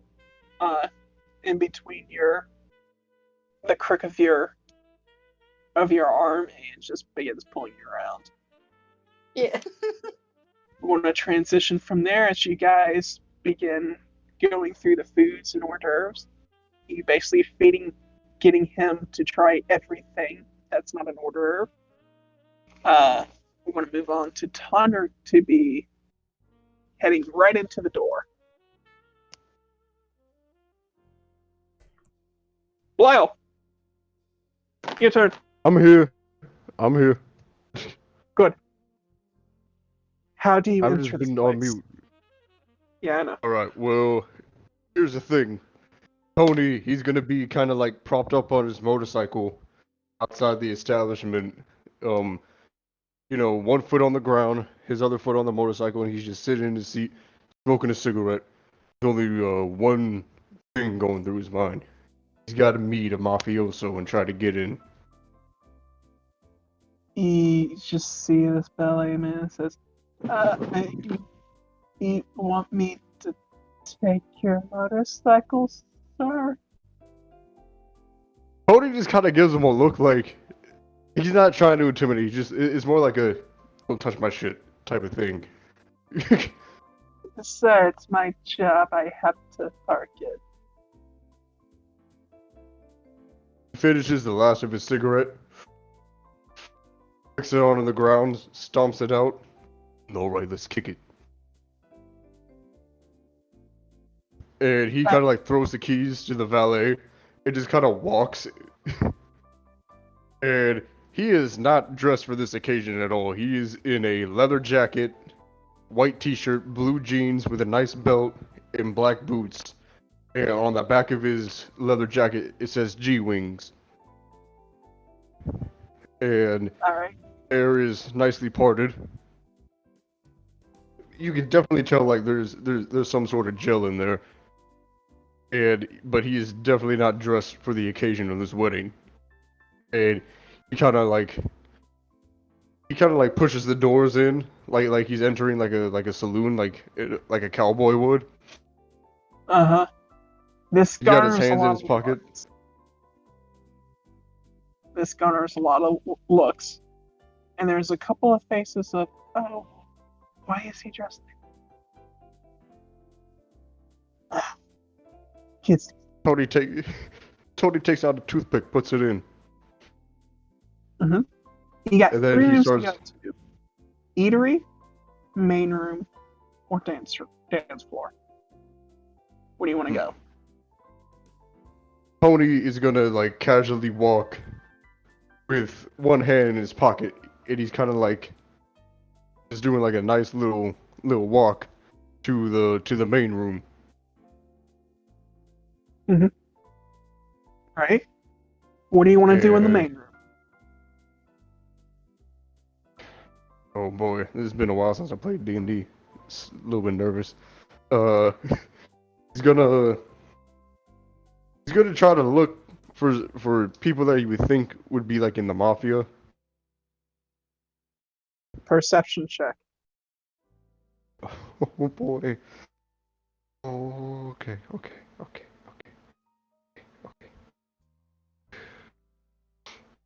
Here we go. Yes. Good job, Tony. As you look about, you can't really get a sense of who's in the mafia by just looking at them. But a couple you can kind of see with, scars and whatnot and markings.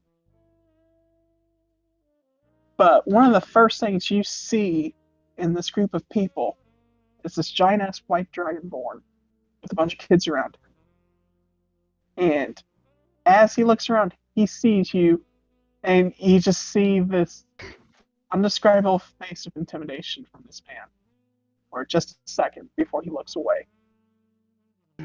Yeah. Even It's though just like- Tony. Even though Tony's like a 6'7", like half orc, half dragon. 7'7" He's still ju- swamps you. Yeah, I know. So he's just like, man, that guy's really fucking tall. And the factor is covered in scars and is missing an arm. But he's got the look I'm looking for. He may be tall, but he has the look I'm looking for, and he has the intimidating face. All right. Time to make the magic happen. Let's go, Tony. Come on, Tony. Let's go. Let's make the magic happen. And he kind of like he strolls up. He still strolls up, one hand in his pocket. And he's kind of like moving his other hand a little bit. Kind of like he has like a cane in his hand, but he's just like really just strutting. And he's walking up to this guy who's like a foot taller than him. Yeah, he's And just keeping an eye on kids and just kind of basically scanning the area. And the moment that you started walking towards him, you will notice he just gets into this position. Like he's ready for anything. And that face just gets stonier and stonier the closer you get. I literally hear it. What do Tony's you a do? little bit nervous. Look. Tony is still technically a kid in a way. So, he's still a little bit nervous, but where he wants to go, he's got to do this. So, he kind of like musters up his courage. He takes out like a switchblade. Hold on, let me finish. Because I can feel a bad thing's about to happen. He flicks it and a comb comes out. And he kind of like combs his hair, makes it look a little bit nicer. He puts it back in his pocket and he kind of like licks his index finger and his pinky and kind of like makes his eyebrows look a little bit better. The moment Puts you the two pulled pe- out the device that you use, you couldn't help but watch as one of his hands just take into this. It's ready to claw the shit out of you. Claw stance with his hand before calming down.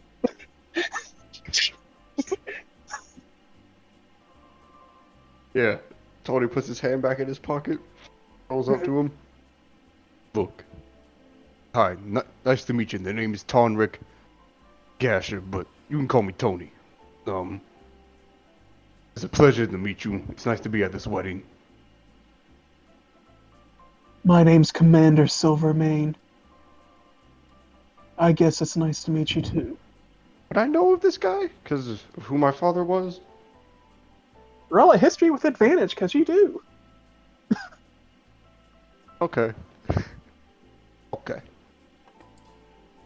Ooh, 12.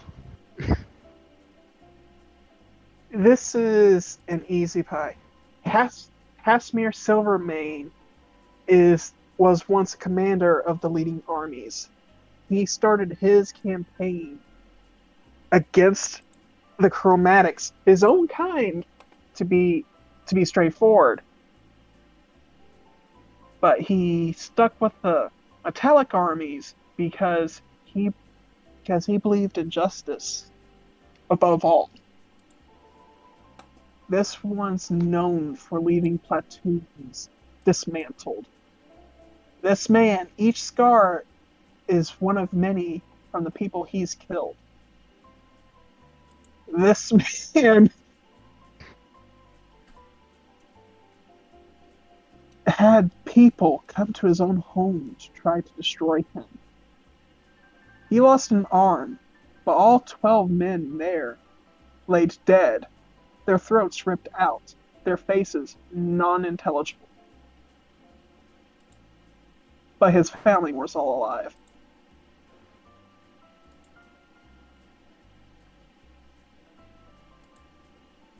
This man is known as a terror in the military. He is a military man. Look, Mr.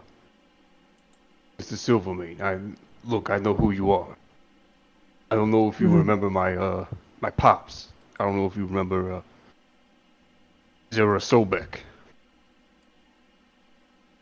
Yes, he's the one that I answered under. Yeah. Never spoke of Well, a son. Then again, I retired. So it may have been after the war. let's just say me, my pops. That's a pretty sore subject. Look, I want to talk to you about a type of business. If you don't mind, going somewhere a little bit quieter, away from the kids. Not too many prying eyes or, eavesdropping ears. He's going to incite that. Let me just... Sorry, Hasmi, you're not that smart. Poor Hasmir.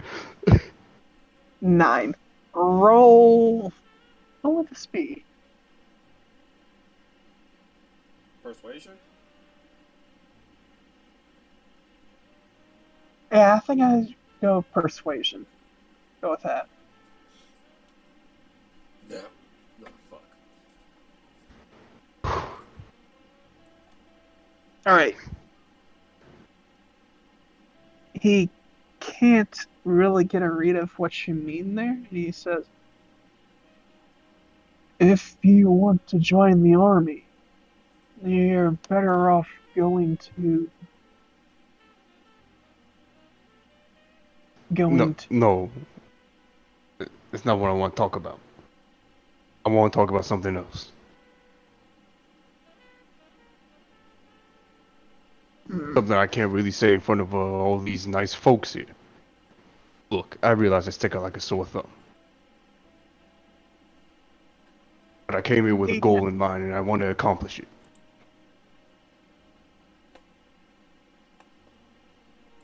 I don't really understand what you want. I'm just a simple military.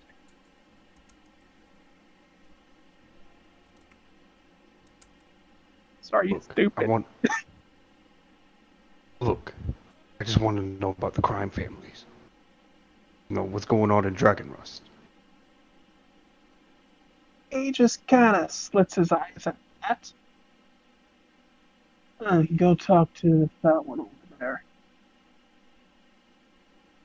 The fat one? He points, and he points at the man talking to the groom, he's telling you to talk to that one. That's the head family of the Silvermane. Kid? Someone who worked under your father? You're better than this. Go for something else.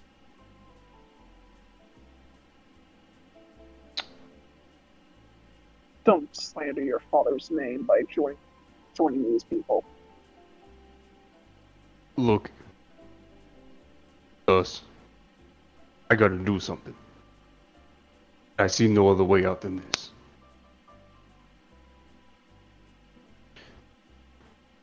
Thank you for the words, but they're not needed. Thank you, Mr. Silvermane. Have a nice day at the party. And now he kind of puts like both hands in his pockets, like he's a little bit perturbed at like that Mr.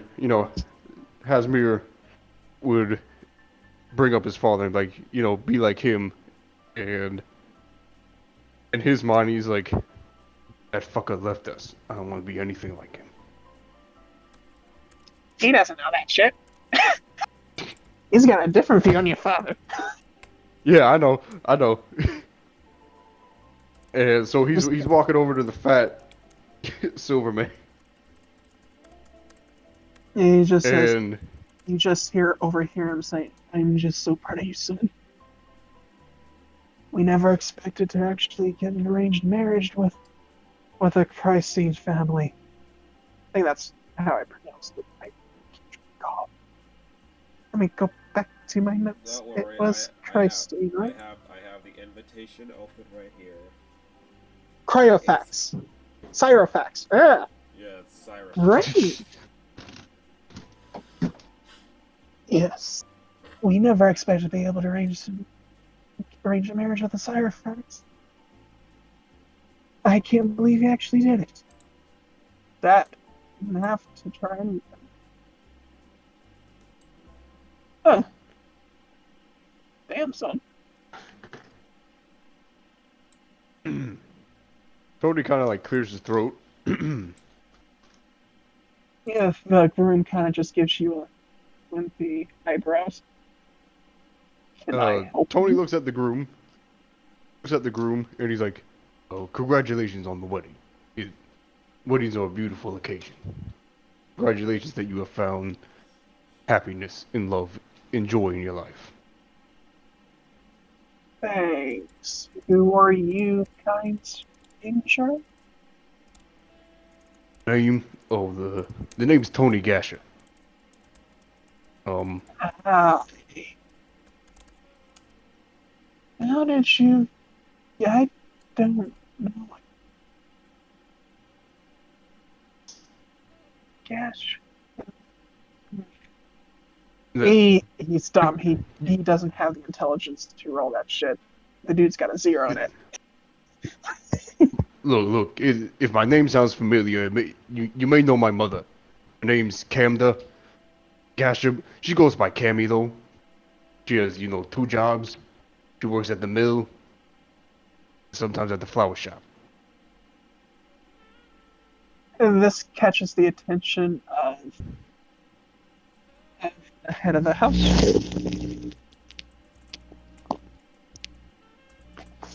Carnifex looks at you, this pudgy dragonborn, and says, your mother, I know her name. Well, ain't you the son of that one dragon?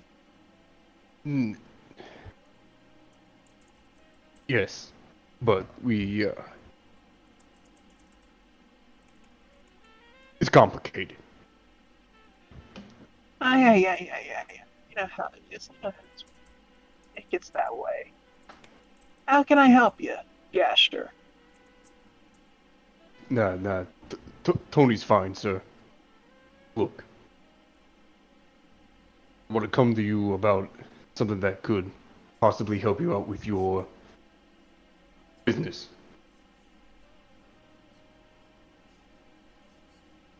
He looks at his son. Enjoy the party, son. We'll talk a little bit more. Looks like I got this for this one. And his son just kind of reaches one hand and saying, begins to walk away. Come with me into this dark corner, Tony. We'll talk. Tony, Tony on the inside is actually very nervous because he hears dark corner with a mafia boss. Usually doesn't bode well. He's heard the radio plays. He just walks and he just pulls out a cigarette, puts it between his lips, and kind of just scratches the scales of his fingers and just causes a spark to hit. How can I help you, Sonny? Well, do you mind if I smoke? Do I look like a judge? Well, I'm just saying it's your party. Go on. Don't make a fuss about it. I mean, yeah, you know what's business without a few smokes and a few drinks here and there, And Tony takes out like a pack of cigarettes, puts one in his mouth, and he kind of like. Then he realizes, shit, he forgot his lighter, and so he takes it out, kind of like uses his fire breath, like in a flavor way, to kind of like light the cigarette a bit.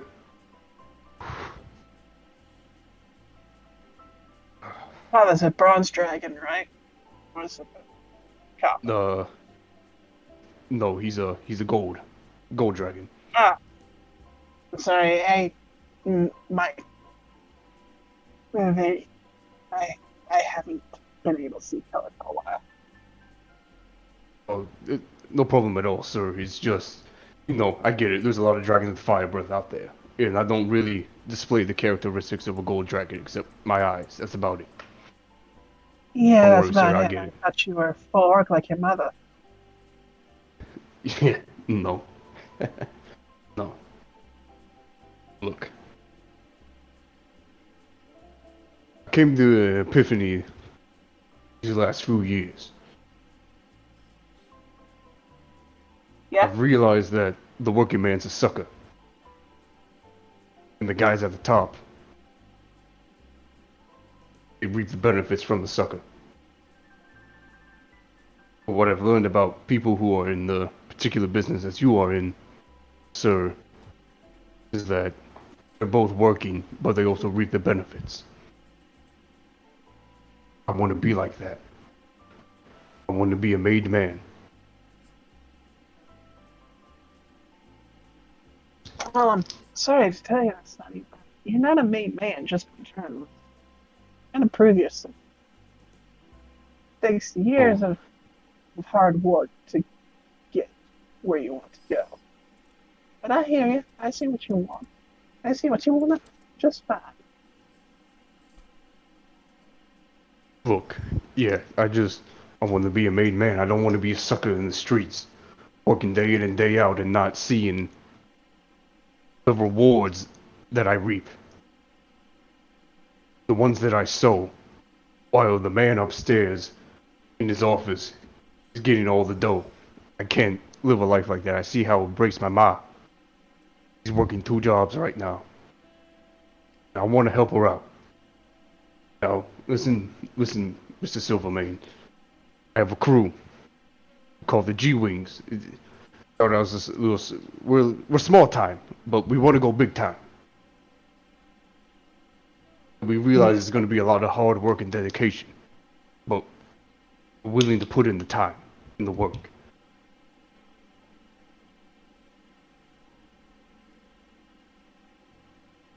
Just give us a chance to prove ourselves. Ah, that name. That name. G-Wing. I know that name. Yeah, it's a little small time gang, Oh, yeah, small time game. I got a question. How well do you have a hold on your boys? We have a pretty good hold. We've all been brothers since elementary school, so very tight-knit group. And we know that, in your line of work, loyalty and family's everything. He just kind of starts folding his hands together like the father guy from the what's that anime show where they get in the Jaeger?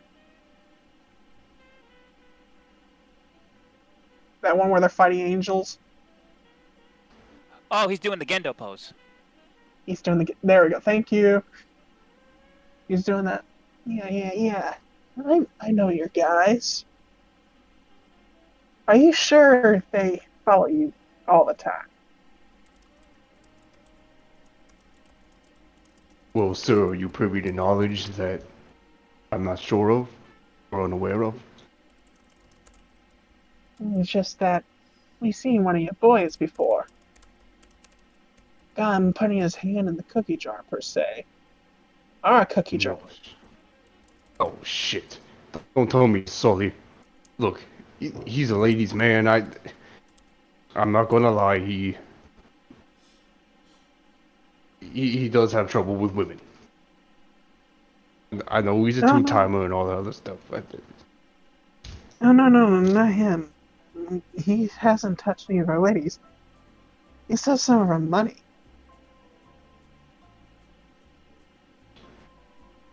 The tabaxi.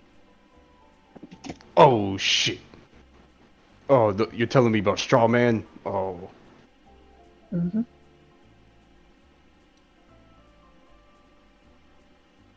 I'm not gonna lie, he's kind of been like that ever since we've been kids.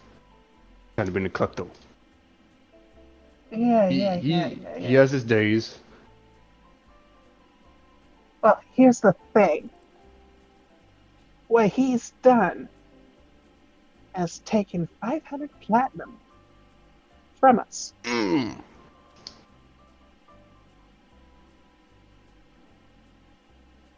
So here's the deal. You find him. You bring him in. Get him to give us every single platinum that he took. And we're going to teach him a lesson. You won't kill him. We're not monsters. We're going to teach him not to steal from us again. And then to pay off the interest, you guys can work for us for a little bit. And if you guys do good, we'll add you with our crew. How's that sound? Sounds like a fair deal. Considering that you could have just killed him. Find that a very fair deal. I'm not gonna lie, Tony is like kind of sweating a bit. He's glad it's kind of dark.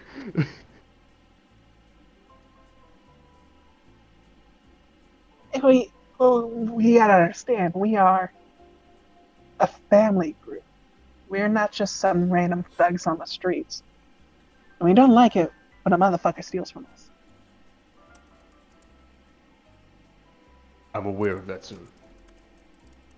So, find him, bring him in. We'll do our thing. He may be needing a hand afterwards. But we'll treat the thing like a probation for you guys joining the game. Or group, if you understand what I mean. I'll give you guys about 3 months to prove your worth. You can prove your worth, you're in. If you can't, you paid off your debt to us. You go away. Jesus, that chat is blasted.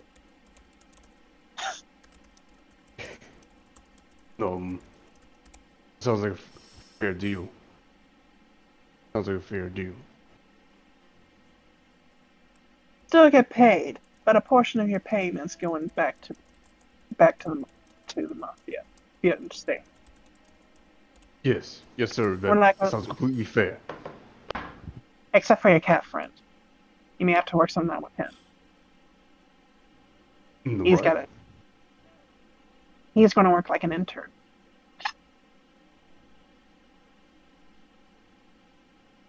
We got a deal there. There's nothing left to talk to. For safety reasons, my boys will be keeping an eye on him. but enjoy. Food, Right. drink, dance floor. Don't cause any problems.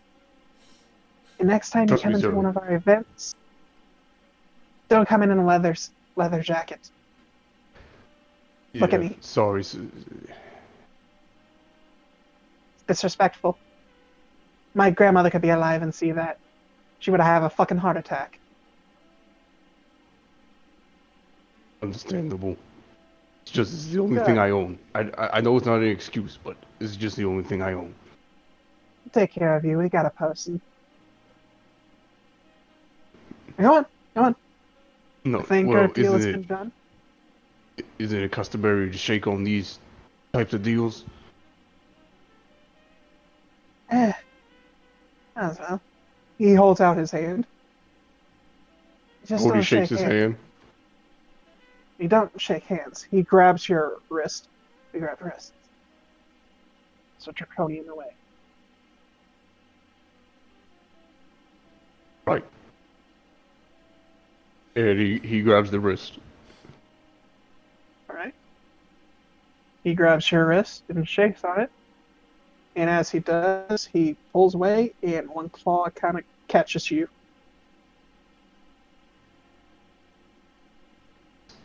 So, You have begun the initiative of becoming part of the Silvermane Mafia. Oh, Silver Fang Mafia. I'm sorry. Keep mixing those fuckers. yeah, Tony could just kind of Tony just kind of breathes through himself. All right, I need a fucking drink after this. Jesus. So, that is a side mission that you can add to your character sheet. You gotta bring in your friend for his stupid antics. Stealing 500 Fucking platinum straw, man. from the God, Silver fuck, Fang damn it. Mafia. Oh my god!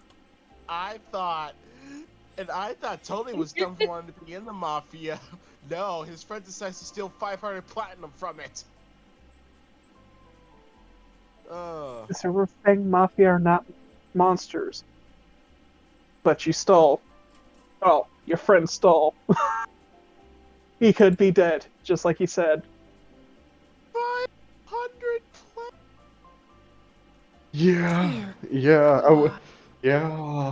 Yeah.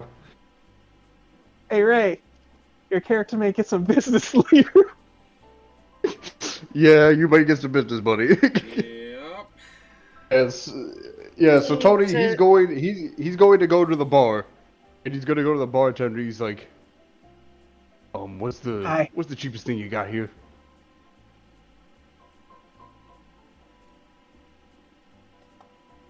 Ale, he says as he just smokes. How much are the No, drinks right, I would here? like a nail, please. Wait, how much are the drinks here?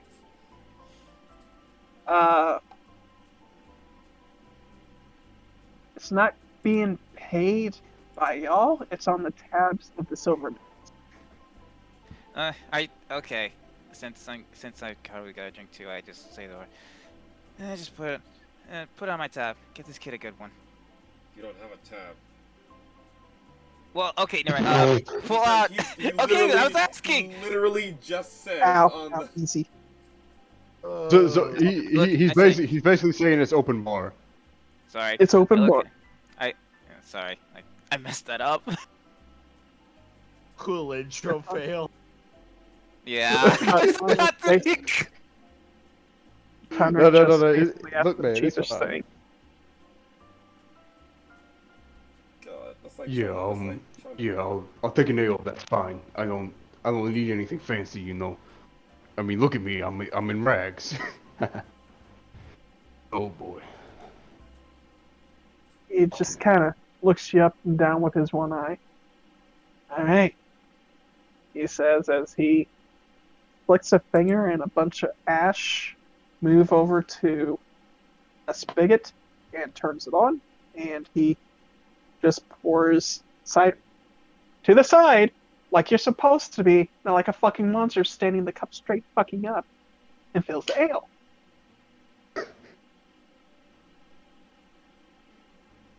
I seen that one time at a bar. I never went back to that damn bar. So how are you supposed to serve ale? Hmm.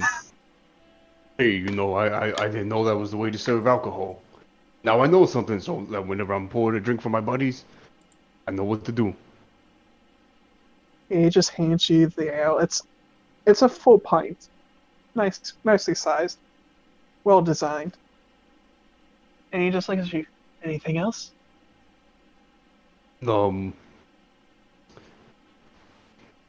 since I'm at a wedding, might as well have some fun, right? Have you seen any dames around? Man probes around with his one eye. Take your pick. There's got to be balance on desperate ladies out No, right. I guess I'm just gonna look around the room. there. All right. Roll a perception. Yeah, like I'm still like sipping on my drink, but I'm just kind of like leaning on the bar, but just kind of like looking. Mhm. Ooh. Ooh. Yeah, you're trying to look around, but every time you try to find someone to keep your mind off the fact that you're gonna have to drag your friend in, with his hand cut off, you just hear the thud of meat being cut from one of the old jobs your mother did at a butchery. He turns around after he finishes his drink. Hey, you got anything like really strong? Like anything at all?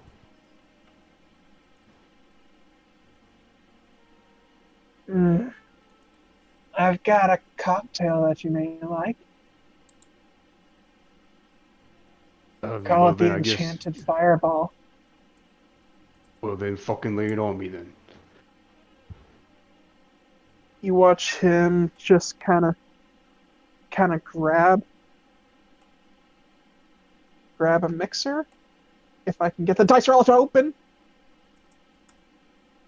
And in deft moves, begins twirling around, tosses a full cube into there, and sets it aside, grabs a glass, grabs 4 different alcoholic beverages from behind him, flips the bottles in his hands over to it, pours in seconds, puts it back, pours in seconds, puts it back, pulls in seconds, pulls it back, goes to this one area where he has these fancy looking thin bottles filled with high aroma smelling liquids.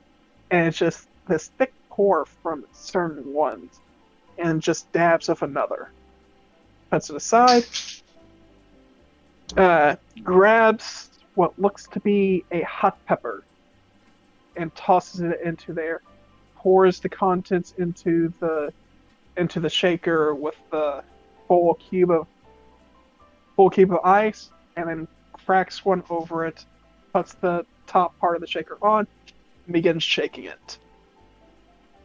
As he does, he flips it over into this fairly strange looking cup that looks like it's made out of volcanic glass. And as he does, he snaps his fingers, and the liquid inside gets set aflame. But the flames are like not really there. Looks more like a plume of ash instead. As he does, he hands it to you. There you go, my specialty. Thank you very much. And kind of Tony, since he is a gold dragon, this is kind of like it's kind of welcoming to him. This drink. You feel strangely at home. Yeah, make that constitution at disadvantage. Oh boy. Oh yeah. Constitution save. Yep. Watch, he's gonna breathe a little fire, isn't he? Wow. No, he makes a save. Fucking way. Aww. That thing goes down your throat. It is. you've breathed fire. You know what it feels like. But goddamn, this is magma. This is different. This is different than breathing out fire. I'm basically breathing in fire. This is completely different. No, No. this thing goes down your throat like fucking magma. It burns with a passion, and it You mean, like- sits. Are And you it saying sits like it's in your like stomach. slowly dripping down? Are you saying it's slowly like dripping down to like magma and instead of liquid? It's slightly thick, yes. Bruh. I'm not gonna lie. I'm not gonna lie, Mr. Bartender. I've never had a drink like this before. It's good. It ain't done yet, sir. He says as he kind of stands there with a smile. I suggest you look to the sky. The fuck you talking about? And like he You looks up. You start getting that feeling of the first time you breathed fire. Oh god. Yes, you're still gonna breathe fire. You put a fucking fire breath spell on that. I freaking called it. Well, I mean, I was already kind of thinking it because a chili pepper is a component of Dragon's Breath, the spell. Yep. Touche. Yeah. Who put my time? That honestly, what Who put Tiberius in this? what ran through my mind? Yeah, what ran through my mind whenever I heard about the chili pepper, I'm like Ragcam. I thought Ragcam instantly. This is the one Hey. time we ate the chili pepper. So yeah, he kind of do you looks up look at the up? sky. Yeah, he looks up. You do, and out of reflex, you breathe fire. But this fire is a lot stronger than your normal fires. And it creates this grand plume. It's not as embodied as yours, it's more like you breathed ash more than anything.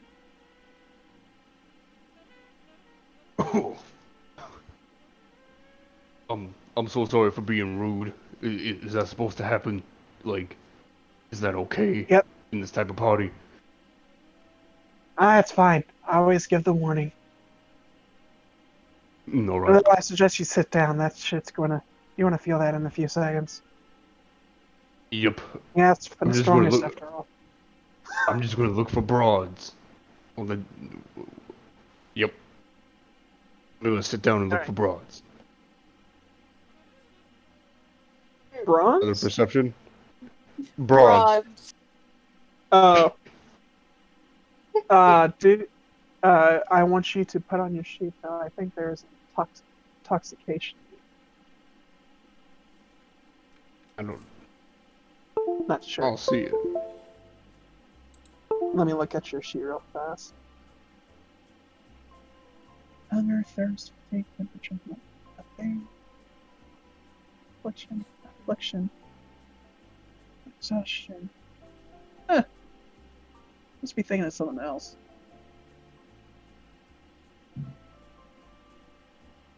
No, not that either.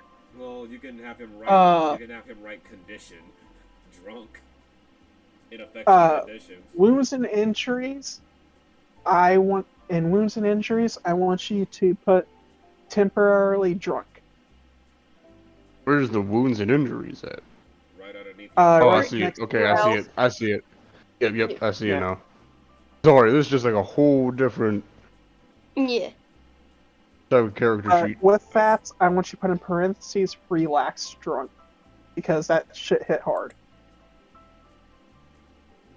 Liquid courage drunk. Yes, there we go. Liquid courage drunk. Look. He's just trying to forget about the fucking image of his friend's hand getting chopped off. Alright. That just roll perception straight.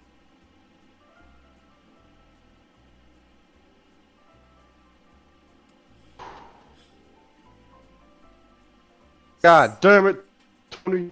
No. You're too fucking relaxed at the moment. You And know with what? that, I'm gonna let them come to me.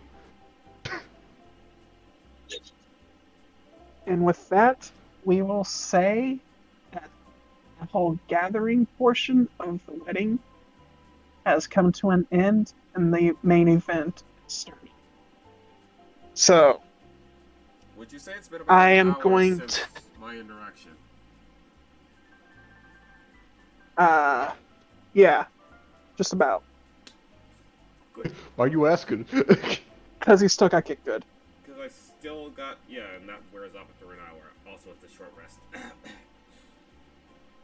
I was Yeah. about to say, were you about to get into a fight? No, but I can roll my stamina dice.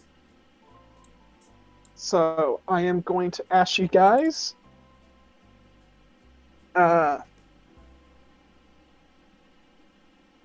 these are the following seating areas where you guys can be.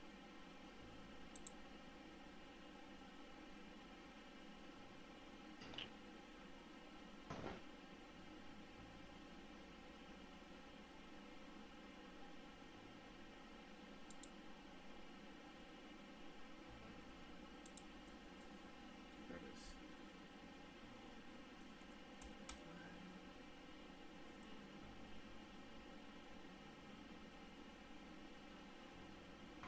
Section of the seating would you guys want to sit? Oh, wait.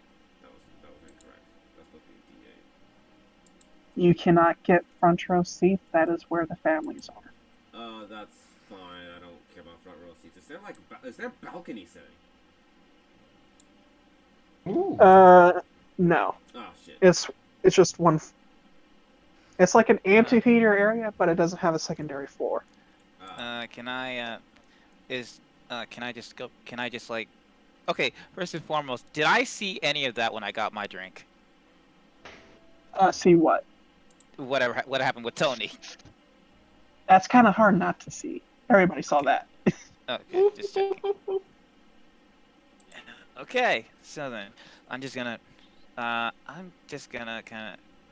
go back to I'm just gonna get my drink, be a bit more relaxed, and then just come back to my post. All right. You basically can see everything that's happening due to the fact of your position, but you're keeping an eye out. So perception check.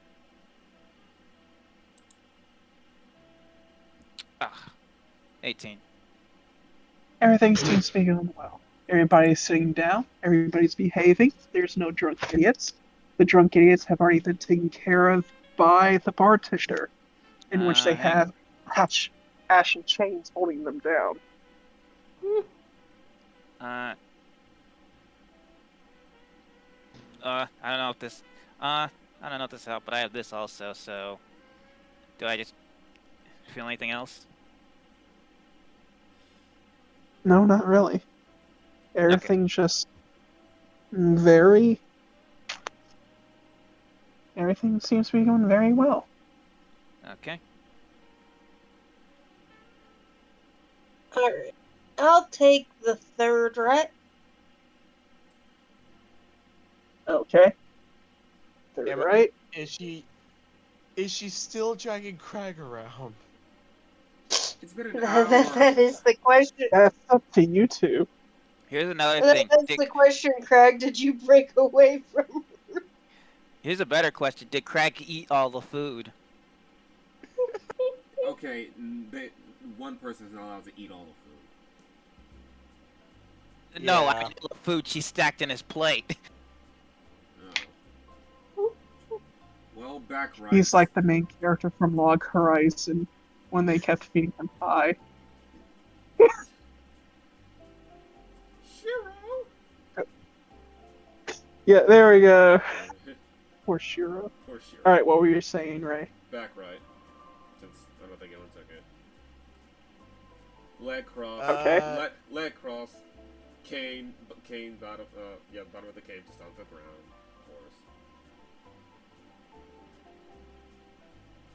Of course. I guess Tony's gonna be sitting like where Governax is. So Okay. Gorinix. God damn it.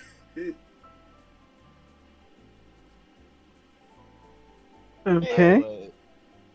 Yeah, I guess that's where he's gonna be sitting. He's gonna be sitting where, like, kind of like where he is. He's like, hey, how's it doing? He just sees this interesting character. I would say that. But he kind of like he's kind of like sitting like proper, like his hands on his knees and stuff like that, and he kind of like leans a little bit to you. He's like, "Going to be having some business coming your way in the next few weeks. Just want to let you know." Okay, hold on. How does he know who I am? Just, Ha- he's right in there. I'm sorry, buddy, but you may or may not have any idea who this guy is. Yeah, like, you Ah, don't know fuck. me. I would say roll a history check at disadvantage bad. because Slipped in he's like grease. What the fuck? You better not put grease lightning. I swear to God, Craig. No, I wasn't gonna. I was typing another thing entirely. Mm-hmm. Doesn't matter if it was disadvantage. No, that's a 3. This is a strange sight. It's a very pampered-looking dragonborn. Oh, do you know the bride or the groom? I know a family member. Then he gestures his head over to where Hasmir is. Oh, you're, Has to sit in the back, but with all the oh, kids. you're friends with Hasmir. Yeah, I know him. Of him. He used to work under my father. Your father, you say? Sorry, Yeah. please forgive me. I do not seem to understand the relation between your father and one of his stature. Oh, but where are my manners? Godenox Dower. Pleased to meet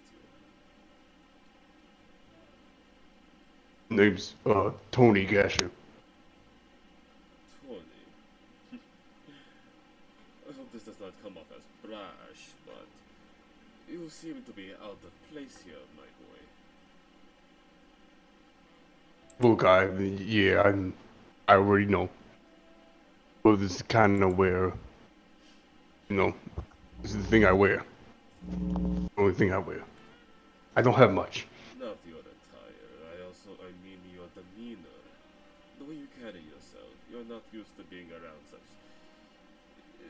high standing. It's all over your face. Must be very interesting for you, no? Tony doesn't know how to take that other than disrespect. He's just a smirk that he's not left his face since you sat down next to him. You just pushes up. Look, I don't know if you.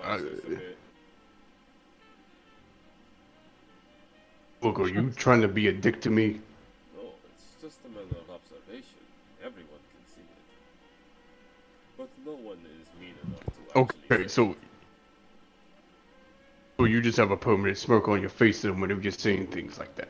No, I just have a generally happy disposition, that is all. Oh, okay. Okay, I thought we wouldn't have a problem here. No, I do not like to start conflict. It is very messy and it is very unneeded. Yeah, right. But how my father relates to Hasmir over there is whenever Hasmir, whenever he was in the military, worked under my father. My father was a general. Oh, Pops, I see, I see.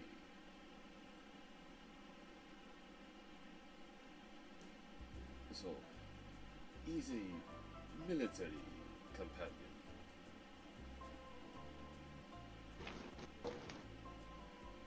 Hmm. A military friend of the family, or acquaintance, so to speak, yes?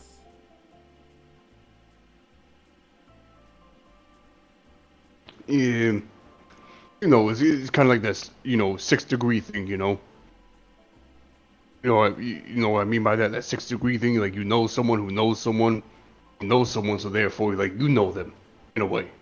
Gornox nods once. Yes, I know. Yeah, I guess because dear old Pops ain't here, they invited me in his stead or some shit. I don't know. I must say, you are a fascinating individual.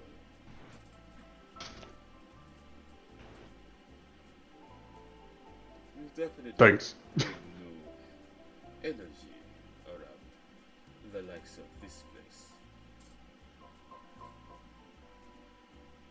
Yeah, I'm not gonna lie. You're right. This really isn't my environment. I like dive bars. Motorcycle clubs, stuff like that. You know. His smile gets just a his smile gets a little bit bigger.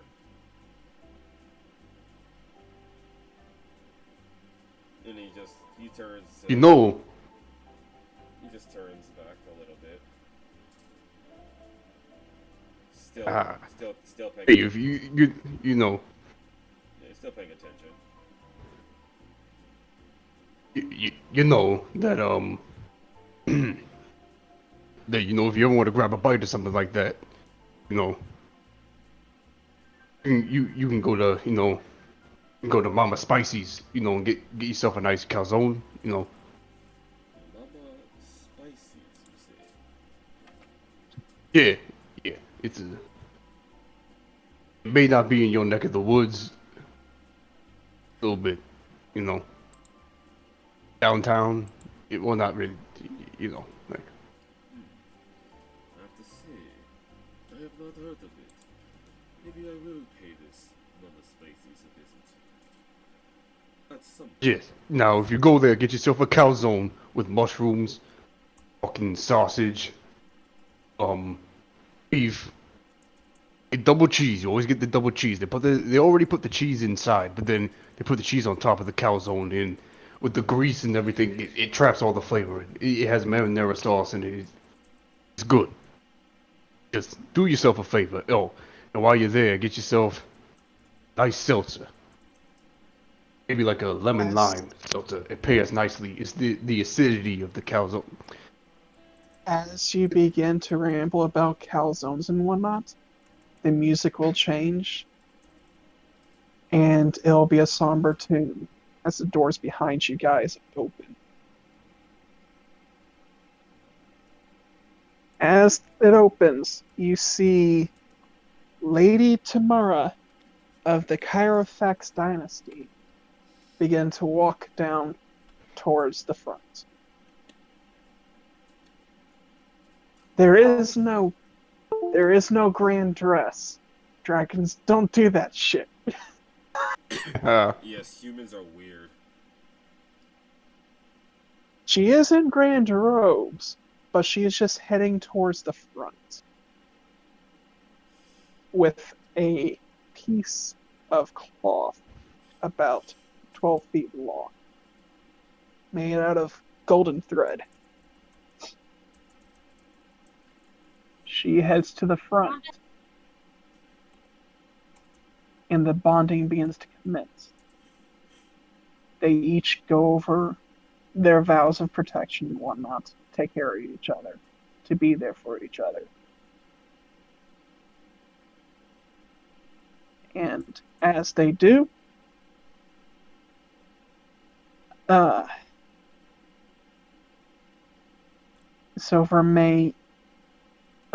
Silvermane looks up and says, "Now, before we can complete this bonding, who is the one to test my son if he is capable?" And you guys will watch as a male, basically a male version of Lady Tamara stands up and says, "I will be testing your son." Oh, trial by combat. And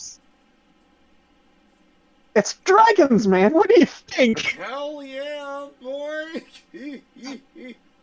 Just Oh, kick yeah. it. Fuck yeah! Yeah. But you see them both smiling. And it's like, and the groom, Avaros, just smiles at him and says, I'll be more than happy to accept you as my opponent, Zen.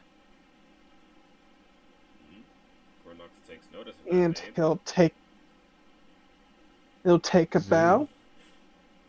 He'll remove the coat he has to reveal a bunch of scale tattoos lining his body. And he doesn't take a weapon. Instead, he stands at a stance with his claws open.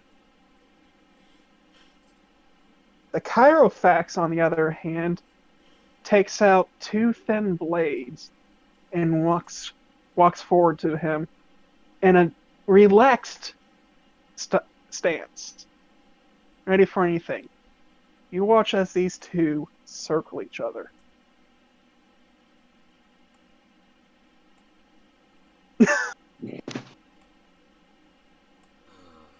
Mortal Kombat. Gornox is gonna say lowly. Though I do enjoy watching others fight battles.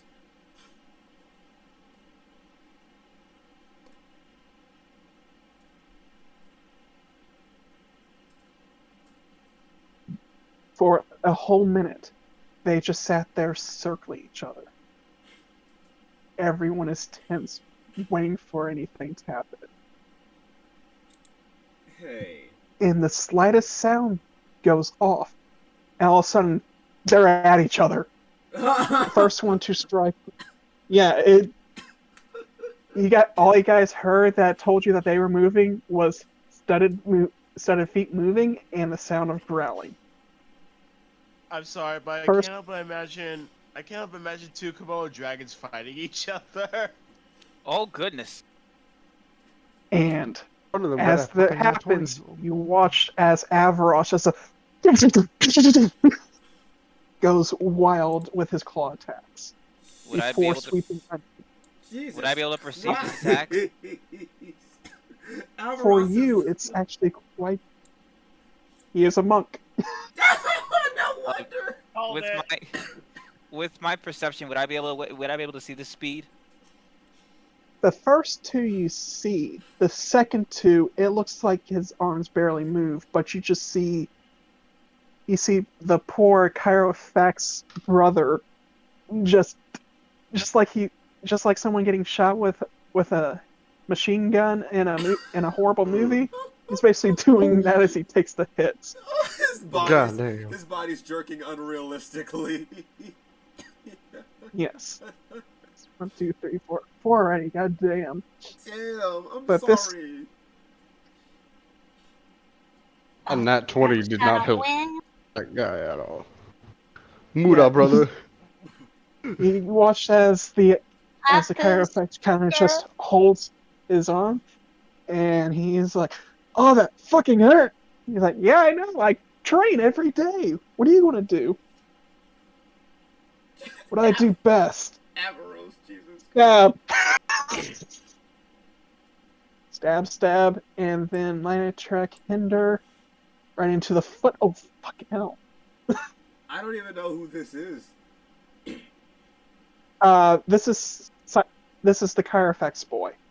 You watch as he stumbles backwards, and then he sidesteps to the right, and goes forward, and just right in. It looks like it goes right into him.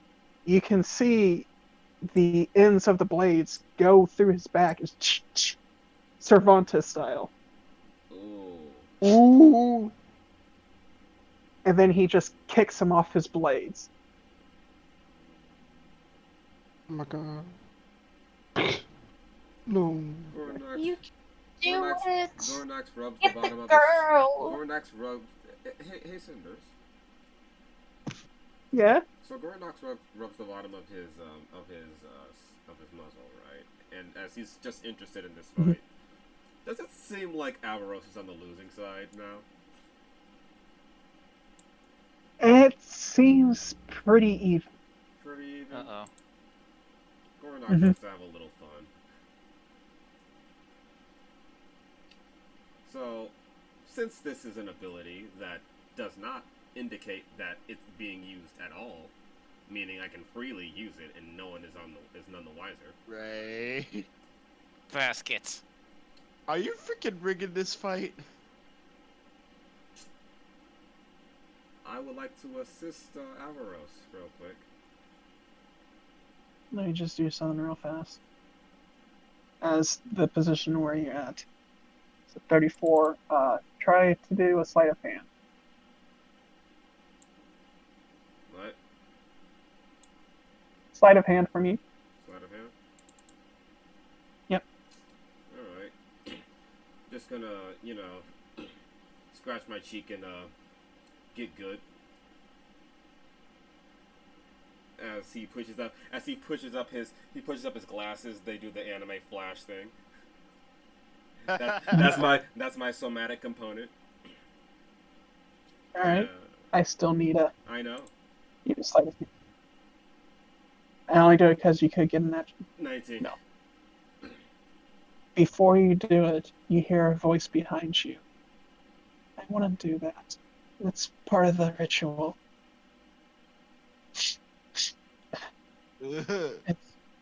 It's supposed to represent his determination to protect her.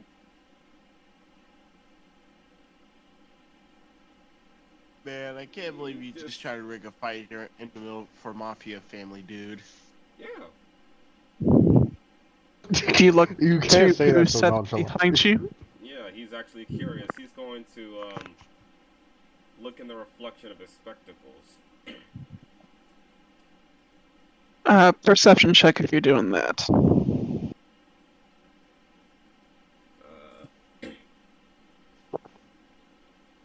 Perception. 22. Right.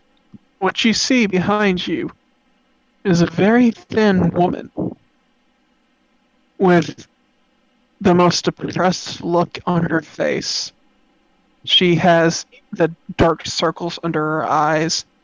Her hair is silvery, and she wears full black garments, as if she's grieving something. Her eyes are slitted, and she looks sadly at the people at the display in front of her.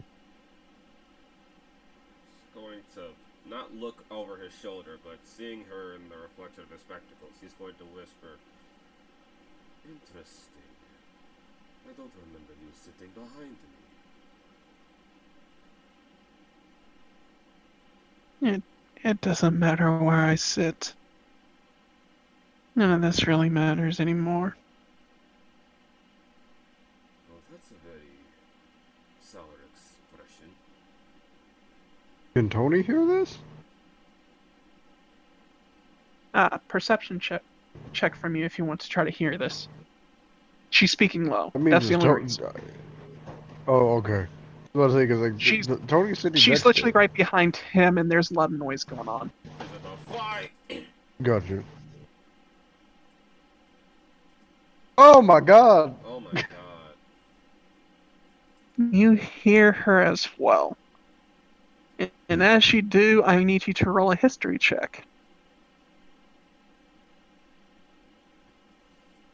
What What? the fuck? Oh my god! Oh my god! Dude. Tony? What the fuck? I am glad this game is milestone. Oh my, yeah, right? No experience here. Hold on, I Uh, need to take a breather. Holy fuck. That was What two of the that 20s in a row. fuck? Jesus Christ. All the way from talking to the big dragon to here. Dear God, he's on a roll. Technically, that wasn't a dragon. That was a dragonborn. That was Dragonborn. Oh, right. But, But yeah, you have been raised to listen, and you have learned that listening can give you a slight advantage on certain things if you hear correctly. So as you're listening, you hear him talk and this woman talk. You look and you're like, it's just Auntie. And then you wait a minute, what? You know this woman to be Miss Vera. Where's the name?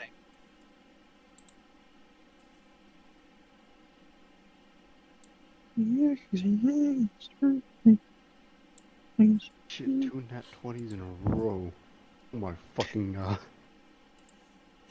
You see Genevieve the Silver Wind, the Silver Dragon, ancient Silver Dragon, behind him. Genevieve Silverwind? Yes. We just put that in my notes. He's writing it down.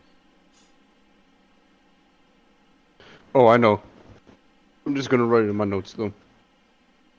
This woman you haven't seen about the same time that your father left.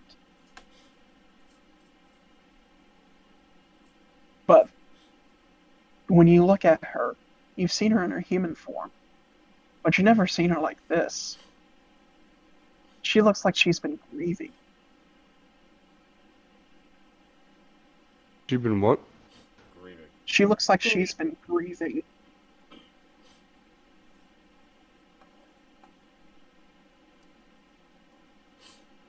Tony's just gonna keep listening in on the conversation. He's not gonna interrupt. Okay, if that's the case, Goronox is going to, while Yeah, focusing- finish while- what you were going to say. While focusing on her, you do not appear to be well at all, miss. Is something? I haven't been well. I haven't been well for a decade. Not since that day.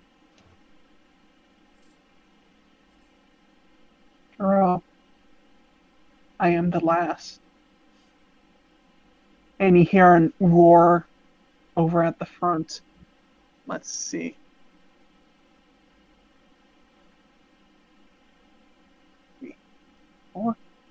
Yeah, he did it.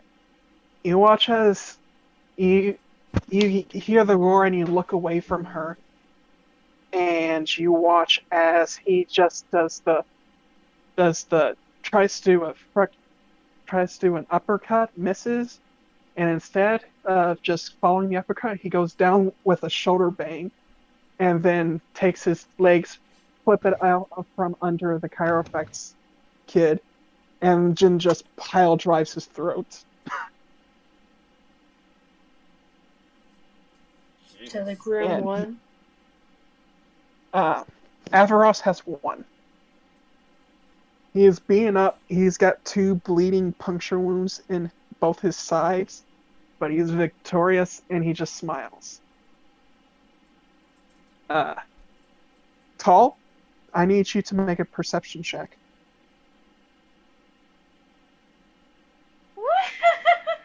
The grim spot. Alright. You see this whole thing, and you're just like, damn. That was pretty cool sportsmanship right there. Wish I knew how to punch like that. But as you do, as you're just analyzing all of this stuff happening, you can't but help to hear with your ears a very strange sound. Something direction? high. It's up over in the what sounds like the roof. Is it like, what sort of high pitch are we talking? Like, fizzle? With the 26 perception, it sounds like a bow being pulled back. But this bow has some massive torque to it. Look up! You look up just to see the tip of a fairly thick arrow before it whizzes and goes forward. As it does, you hear the glass break. it shatters on the ground. And Tony, Garnox, Kingsha, and Crag, as you look at the groom doing his victory pose, you watch as something pierces through his back and out the front of his chest. He's up there front, and he turns to the crowd. People begin to scream. Garnox, I need you to make a mechanics check with advantage. Here we go.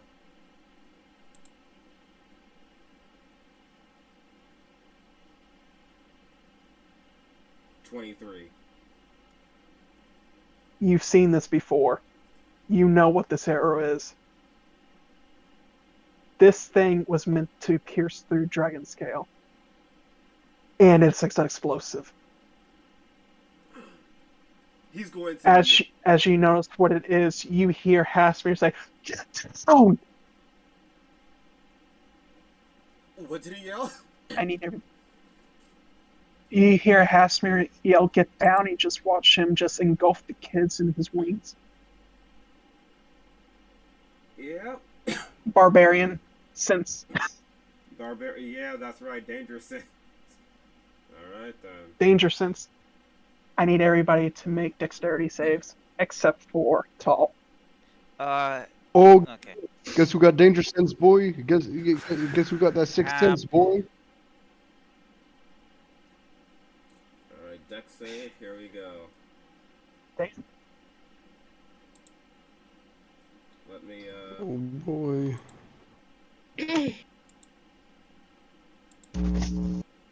You too, Craig. Let me check something real quick. Crap.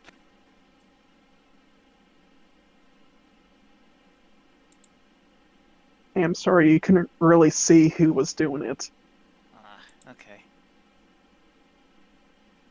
You needed at least a 28. So close. Oh well. Oh boy.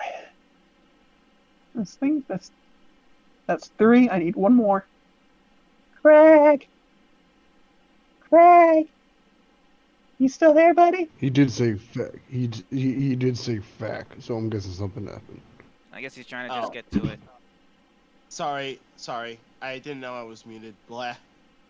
Anyway, evasion and uncanny dodge. Oh man. I still need you to Still roll gotta roll. a dexterity save. Yeah. Alright, I'll roll.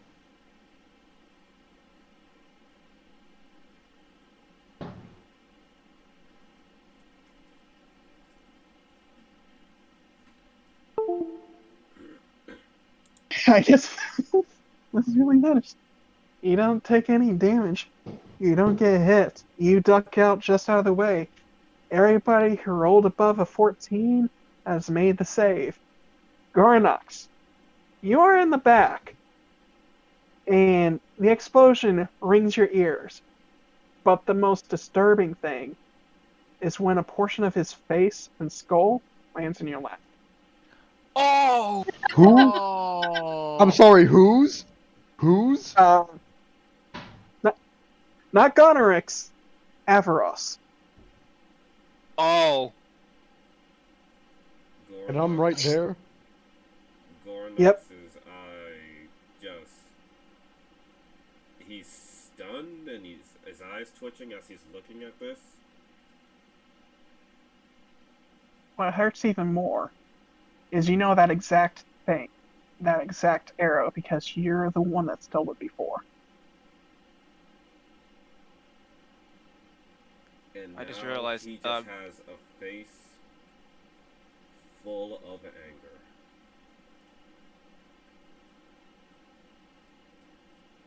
And that is when this entire place erupts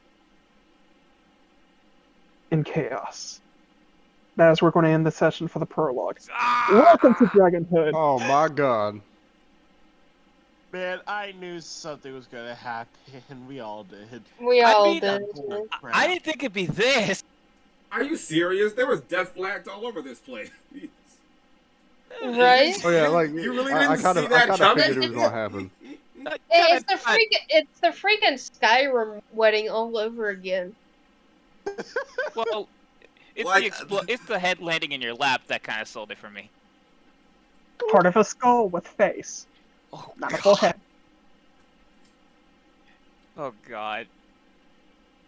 That That is dude kinda had a fucked. bomb in his chest. What you expect? Wow, dude. fuck. Wow, Ray, you make good bombs. I didn't make the. First of all, I didn't make the bomb, and I didn't make the arrow. I stole the arrow. Once. Oh. Okay, that makes it better. Yep. What's wrong That's with why he's having? so angry. What's wrong with having some? Okay, first of all, Dragon Slayer arrows sell. Second of all, someone stole my Dragon Slayer arrows that I stole. So I'm fucking mad. What's that meme? You stole the thing that I stole fair and square? Yeah, I stole it fair and square. You can't steal it back. Anything my we want God. to say to the audience? What? What am I supposed to say? I mean, before I did take a fair warning. I can do horrible things. I won't go out of my way to make it just god-awful horrible. But sometimes things like this happens. Especially in a magical world. Oh, absolutely. Fucking Dragon Slayer arrows. I mean, I gotta bring in one of my boys to get his hand chopped off. So I hope you guys enjoy this. This is just a prologue to get everybody to kind of show off their characters Oh and my whatnot, do a little bit fucking of role God. play, and of course start the events that is going to probably be the storyline.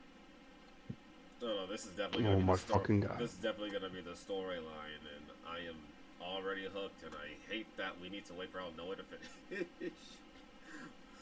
But I really do want Out Noah to finish. Oh my goodness, this is just so terrible. Oh my fucking God! Shut the fuck up with that accent. I yeah. To be honest, I was not expecting her voice. I was not expecting her voice to be like that. God. Yeah, neither was I. That came out of freaking nowhere. You sound like Fran Drescher from The Nanny. Like that arrow. Yeah, like the Dragon Slayer arrow. But by God, the MVP of this episode is Tony. How is Tony the MVP? Because he somehow didn't- made it through all of that and was successful in what he wanted. And by God, I was scared the entire time. That's literally That's fair. that's literally a Blio playing a character. Like I put it in the text. Yeah, you're I gonna put be it on in the there, text, you man. Anyway. He didn't do anything to piss off the man. Which is what I usually do, to be honest. Yeah, Yeah, you but do we have kept telling him to be like, look, listen. I'm like, bruh, stop it. That's just the way he talks. You can't help it. He's nervous. orcs are common people here, so they're used to it. Everybody's used to the mannerisms of orcs. We even got goblins in here, guys. Come on. I'm not gonna lie. It's kind of refreshing to be in a world where like humans aren't the forefront. I kind of like it. Hey, there's still humans here. Oh They're yeah, just- yeah. I know, but they're like I said, they're not the forefront.